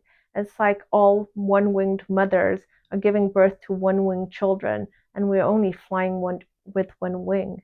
An entire society and generations of people have been distraught by the lack of the mother wound. It's not everyone, but it's very present in our society today. Wow, so it was hijacked because the power of women was triggering basically. Women have a lot of power because they create life. This is very threatening to certain individuals. I see this going back at least until ancient Egypt, if not earlier. So there's a fear. This comes from fear. There's a fear of the feminine because of her power to create life. Her spiritual power is immense. And the way to that fear was dealt with was by repressing those women, by making them seem and believe that they don't have power, when in fact they hold more power than they can imagine. So how were they taught not to really fully love then? Like, how was that? It's by traumatizing women. It's by treating them in a way that is painful and degrading and humiliating. This is a witch hunt. It's humiliating Mm-hmm. to them. It's forcing them into marriages that they don't necessarily want to have. It's removing them from the priestess role and giving the letting only male have the priest role. We have removed women from the spiritual roles in our society, in the Western world, Mm-hmm. and in the Eastern world. Well, you said if And it's not just women, it's removing the feminine. It's also the pain in men. But I will use women because it's easier now because it goes through the mother. so mothers have all been traumatized, producing traumatized children. Yes, but I would remove the word all because there are always exceptions. But many mothers have a wound that is very deep, that is subconscious, that they are not even aware of. Of course, they feel the love for their child when they see their child. There's no denying that. But there's a deeper wound that doesn't pass, that passes through to the child. And it's a wound of love. It's not one that can be expressed with words. Well, it's almost the hardest thing to bear witness to is the fear a mother experiences constantly about her children. Why are we in this experience where women, mothers, are just constantly worried about their children no matter what? Because they are, I don't want to use the word trapped because that is a disempowering word. They are led to believe that they are locked in a system that is in a world that is dangerous. And so even if we look at how the world has evolved, children are going out more and more, they're less and less autonomous, they're more and more helicopter parents, and that comes a lot from a fear-based mindset that pervades our society. It starts with the media, it starts with the law, it starts with the neighbors talking about you. There's so many angles to this. This notion of shaming a mom for being a bad mom is terrible. All moms are good. All moms have a good heart. If they're hurting their child, it's because they are hurting. We cannot shame moms. And also, moms take the brunt of responsibility for everything that happens to a child. It's almost placed, there's blame placed on all mothers if their child does this or does that. Yes, absolutely. Mothers have to carry everything, including their career, and they are expected to be flawless in that process. And any questioning makes them hysteric and non-trustworthy. One of the modern versions of this is fibromyalgia. Wow. How do women and this divine feminine navigate this period of time? And what do you want to tell Claire about that? When the suffering is great enough, those who want to heal the feminine within themselves will be called to do so. They will be forced to listen. And so all Clara needs to do is be there for those who need an ear to be listened to or who have questions that she might be able to answer from her perspective. But she is in no way supposed to prescribe anything to anyone. Okay. Okay, that's very interesting. Does it look like things will get even harder for the feminine? Well, the question is healing easy? And I think it's a question of perception. We create our own reality. So if it's going to be harder or easier depends on people's mindset and how they approach this. Mm. I am in no place to assess how people will approach this because everyone has their own sovereignty. I can maybe inspire and influence them, but I'm in no way here to profess anything to anyone. Well, what about Claire? How is she doing as far as healing the feminine? Could you tell me more about where she is in this process and what she needs to work on? She's doing fine. There's nothing specific she has to work on besides feeling. She just needs to feel the love for others, which will mirror back to the love that she is. She just needs to sit with that. Listening to the songs of the sirens will help with that. Okay. All right. So, okay. So you said this mother wounding or this feminine wounding, really you see it stemming back from just a group feeling threatened by women's and men's power? Women had a lot of power, including in ancient Egypt. There were a lot of sacred rituals with women only. It was not only for women, but by having it was only for women, but that was because it led to mothers who would then have boys who would have a balanced masculine and feminine within them. So there was a healthy feminine at the time of Egypt. And there was a priesthood that was also for women, of what I see. That seems to have disappeared. Could you tell me about this priesthood for women? I think these were lesser known, intimate, maybe monastic kind of lifestyles, but they were also used to initiate a lot of younger girls into the womanhood through their period and sexuality, and my sense is there might have been rituals around that to empower women into their motherhood. Today, because we have lost those rituals, we have mothers who are girls and not women. Can you tell me what the rituals look like? I'm just really curious. I see a lot of flowers and water and a lot of, it's all women, they're naked, and it's about sensuality and it's about gentleness and it's about holding each other. There's an erotic element, but it's spiritual and it's not in a quest of pleasure. It's in a quest of attaining a certain level of spiritual power. Wow. Is there anything else you see about this? Is this a ritual that looks like it might make a comeback or no?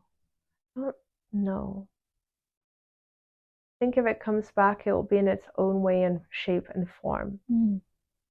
But there was definitely something of helping the women wake up the sacred within themselves and helping them prepare for a relationship with a man. And there was something similar for men, is my sense. Oh, where does it look like this was practiced? I feel something like, again, the Middle East. I can't tell you if it's Egypt or Persia, somewhere around there. I see big temples, not many windows, high ceilings, paintings or drawings on the walls, symbols on the walls, beautiful lighting and scents, a lot of scents, like incense, and a lot of flower petals and gardens and lush vegetation. I feel this is something more practiced at night and certain has maybe to do with the moon phases. Tell me about this. I don't know, I can't tell you exactly. Okay, so interesting. Okay. Is there anything else that you notice about this that looks important? Claire should investigate the feminine history in her, not life, but in her soul. She has seen a lot of the male aspects of her soul, but she hasn't seen a lot of the feminine aspects of her soul. That's really good. Wonderful. Okay. How can she master power? Why did that information come to her in her latest journey about mastering power? Because this is where the world is at today. This is a big lesson for the world today. Everyone thinks they want power, but they have no idea what it means. And they have no idea what to do with it. And unleashing power can backfire. It's a mistake that has been done in the past. Atlantis comes to mind.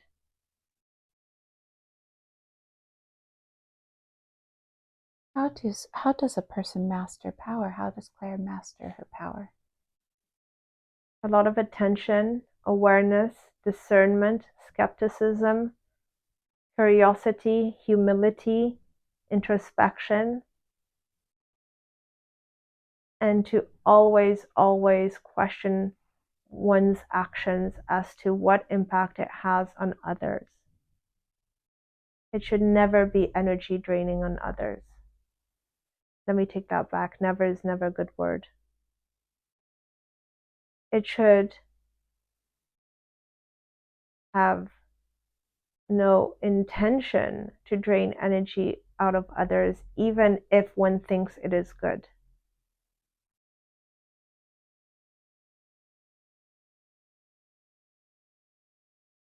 Okay. What are some of the things she saw but doesn't remember during her journey that you want to tell her about?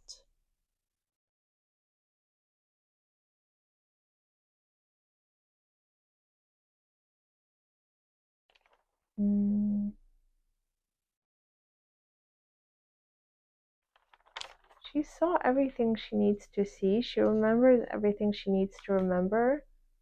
The most important is how she felt and that felt experience. Memory is a time bound, it's a belief. That's not what matters. What matters is the experience and what she got out of it, and an energetic imprint and a non-verbal emotional imprint level.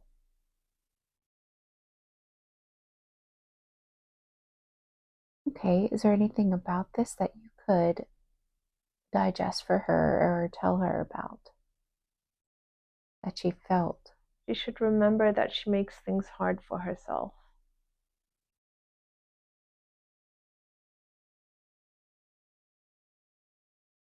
The most important thing that she should choose to remember is that feeling of love. That's really the one thing that matters at this time. Okay. Great. Okay. All right. Okay.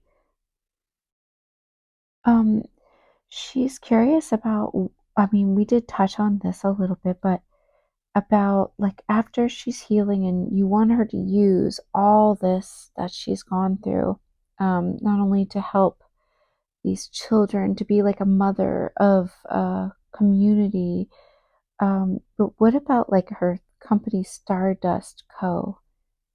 What do you want to tell her about this? And is this what you want her to name it? And could you tell me more about It's not her what work? we want or what I want. It's what the creative process will reveal. And it's a co-creative process. So it will show itself in its own time. Stardust is the right name. There's no doubt about that. How it will come to life is still being determined. It's too early to say. A big part of this is just trusting the process. The process right now is to focus on cleansing and on creative exploration. In that creative exploration, something will be birthed that cannot be imagined. so much more powerful than anything that can be planned now. I love that. Okay, that's amazing. Okay. What is home? Home is in the heart. Home is in the body. The other homes are important, but less so. This is a lesson of detaching from the material world and learning to turn inwards. And by turning inwards and working on one's perception of reality, trusting that the external reality will follow. Do you have any advice for her to find this home within herself?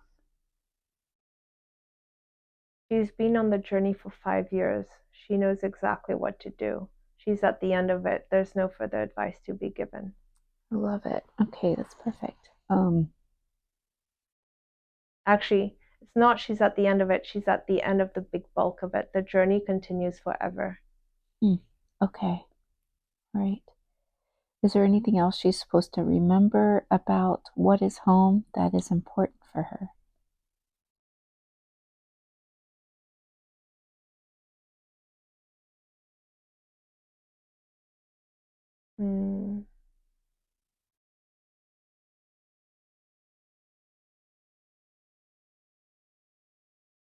That right now her home is on Earth and she should stop looking in the stars. She has homes in the stars, but it's not for now. Oh, Noof. oh, oh man. Why did she get to see see like a pyramid and then someone like grinding a wheel, moving humanity? What is that all about?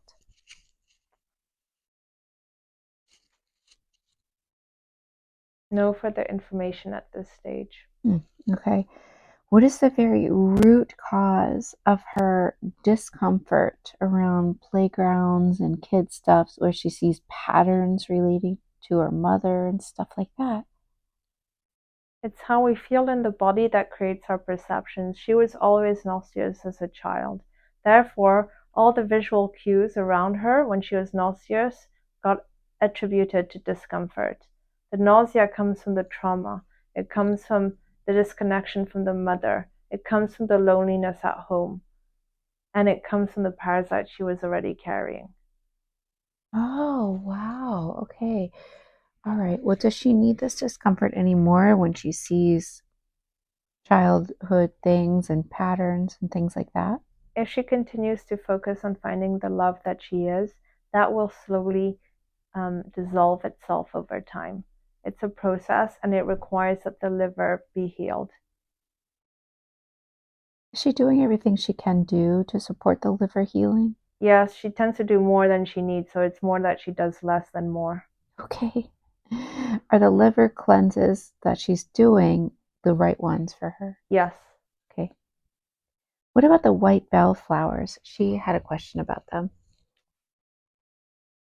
Poison, what doesn't kill you makes you stronger.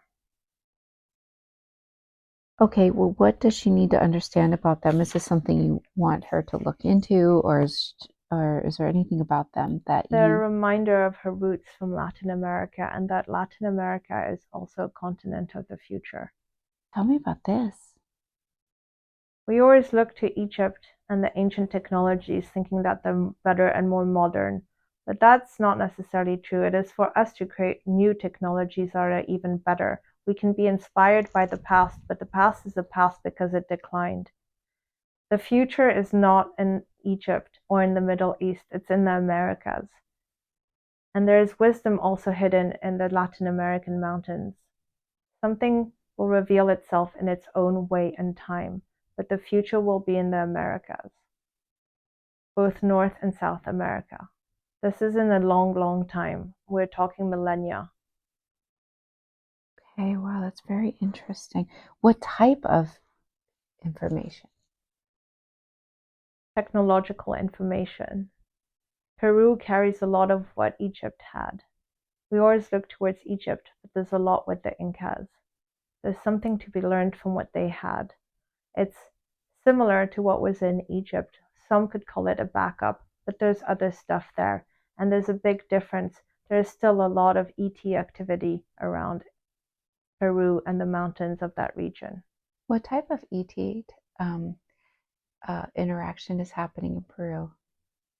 A lot of people who are called to work with these entities will move to that part of the world or visit that part of the world regularly.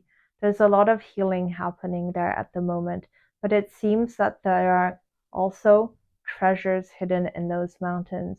Not all of them are light. Some are very powerful and carry a lot of darkness. I can't see much more than that. Okay, thank you for that. That's very interesting. Why do people experience healing when they go to Peru? The land is very powerful. There's a lot stored in the mountains. There's a lot of wisdom that was kept in Peru that got lost in Europe. In Europe, there was a lot of repression against pagan traditions that carried the wisdom, the knowledge of the wisdom of the plants. In Peru, that didn't get destroyed. And so that wisdom is still carried today by some few indigenous tribes. There are modern or Western individuals who are now connecting with these tribes and trying to understand. There are some plants where the knowledge has been lost but can be revived. This is what we're starting to see in Latin America. The Latin American continent, including that white flower, those plants carry a lot of healing potential. Only if you ingest it, or could you work with it in a different way? In many, many ways. You can use it with incense, you can use it as essential oils, anything that we have had in Europe, which by the way can still be revived, can be created with the plants of Latin America. All the essential oils, all the tinctures, all the ways. There's a lot of wisdom. It actually exists already in Latin America, but it is dying with the language of the Quechua and other languages. How can it not die? Is there anything you see as far as like keeping it alive? There are some individuals who are doing everything they can do to keep it alive, including my father. I see. What is Claire's father doing to keep it alive? Preserving indigenous wisdom and supporting those that are doing so and publishing what he is learning and helping people creating documentaries document what needs to be documented. If you go to Peru, what would be the one thing you could do that would help you the most harness these healing energies? Is there like maybe put your feet on the ground, or is there anything that actually people overlook when they go to Peru? It's not as simple as one thing. It's not as simple as wanting to go. We get called to Peru, and the path will lay itself when we get called. That path will be different for every individual. There's a lot of wisdom and there's a lot of complexity and there's a lot of bad practices too. Anyone who pushes their way to Peru risks falling into the wrong hands. It's really important, in my perspective, to wait for the call. And what do you mean by wait for the call? Well, certain people will get called by ayahuasca, and they will get called specifically by certain ayahuasca from certain parts of the world. This is what happened to me.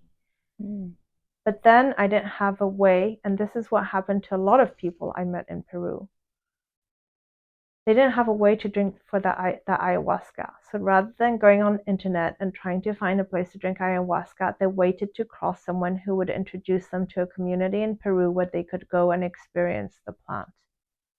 That yielded a much healthier relationship with the plants because the plants reveal the wisdom within us, but they carry a lot of power. And those who serve ayahuasca without understanding its power are releasing uncontained dark energies, which are more detrimental than helpful. Wow, that's very good to know. Thank you for all this. Where do you want Claire to go next?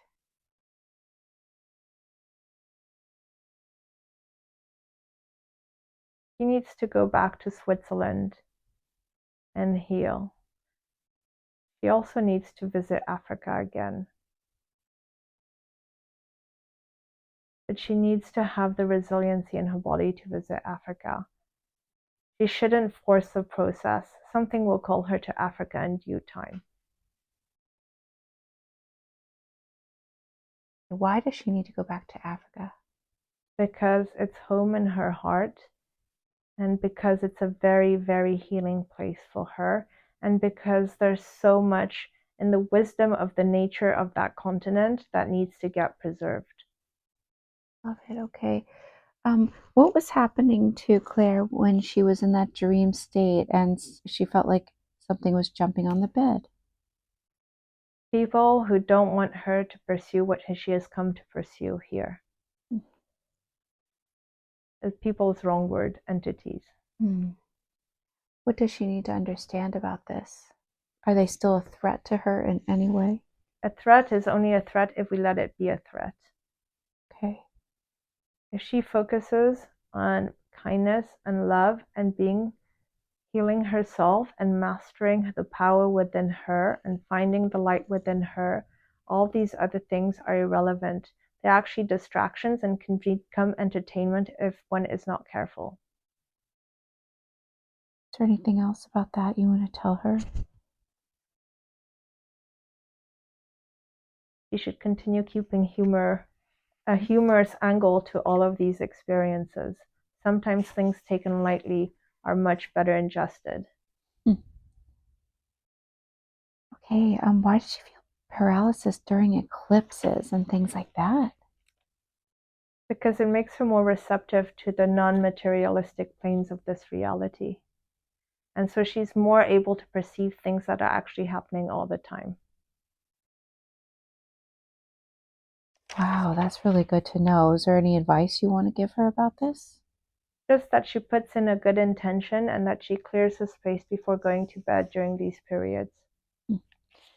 Okay, is there anything in particular you want her to do before the upcoming reddish moon? She will know what to do. There's nothing in particular that comes right now because it is based on the moment. And so it will have to be driven by what is present at that time. I have another health question.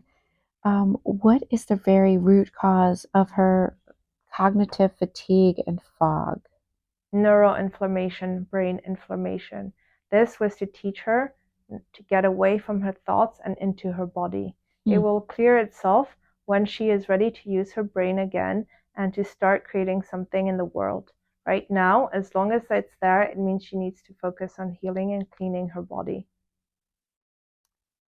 Okay, all right. Let's see.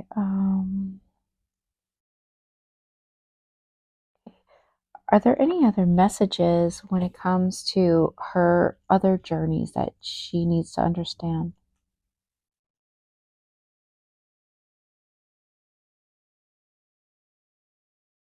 The main message is not from the past journeys, but it's for the future journeys. It's to get out of her head and to fall into her body and to listen with her heart and her entire being and to not try capture the experience with her thoughts. I love it. Okay. Okay. Who is she? I mean, you talked a little bit about her past, so that she comes basically, she is the fabric of creation, basically.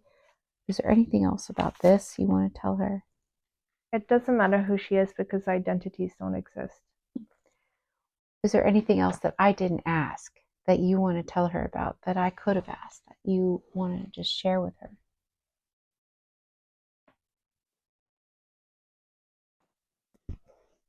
A lot of the answers are in the silence and the quietness of the mind and the body. But the answer can only be found if there's a question. So the focus should be on the questions and then sitting in silence and stillness. Okay. Do you have an idea of what type of questions would help her when she's sitting in silence and stillness? what she's currently doing, of trying to understand what she has not understood, of always putting back into question what she thinks she already knows.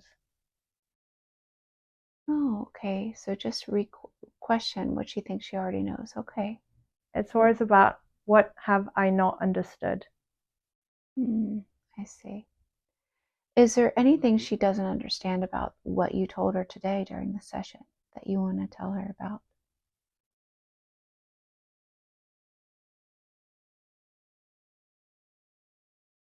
I think she's starting to understand that the deepest form of wisdom is embodied and cannot be carried by words. So everything shared in this session is helpful, but should also be taken with discernment, because there are words put on something that cannot be expressed fully with words. Language is helpful, but also limiting.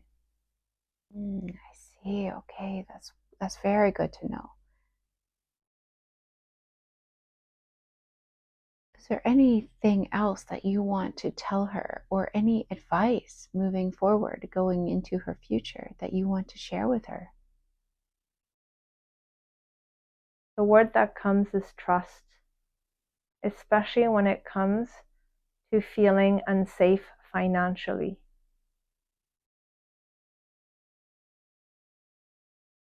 She should just trust her heart and follow her heart. Why did this happen with her session and everything the way that it happened? Because she has a lot of willpower, and when she wants something, she just makes it happen. Amazing. But it aligned perfectly. Why this date? Because of the astrological alignments in her chart. This is a time when the planets are very conducive to receiving these messages. Oh, amazing.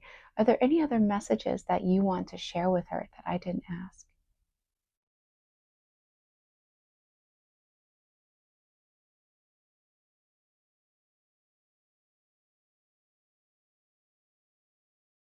Just a reminder to her that she should meet people at where they are. Everyone is a different stage on their journey, and what matters is love and compassion, and seeing people for who they are and who they want to be seen as, because that is probably the most healing thing.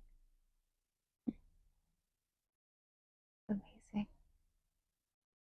Is there anything in the way of her healing that she is not aware of? No, because the healing is done. Now it's reconnecting to the mystical and the mysterious and the magic. There is more than just healing. This is a mistake that we tend to believe, that we must heal and become whole, but it is much more than healing. This is a journey of growth. And do you have any other advice on how to connect with the magic?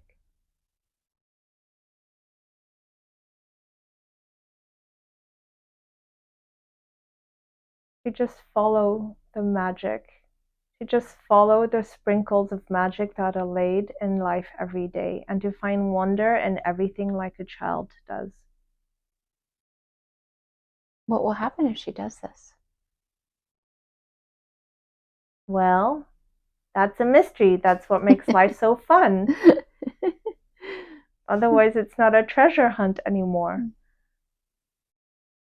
True. Did you answer all of her questions that you had for her?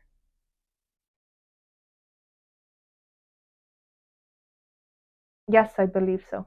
Okay. Are we complete, or is there anything else you want to share? We are complete. Thank you very, very much. Now I'd like to ask the higher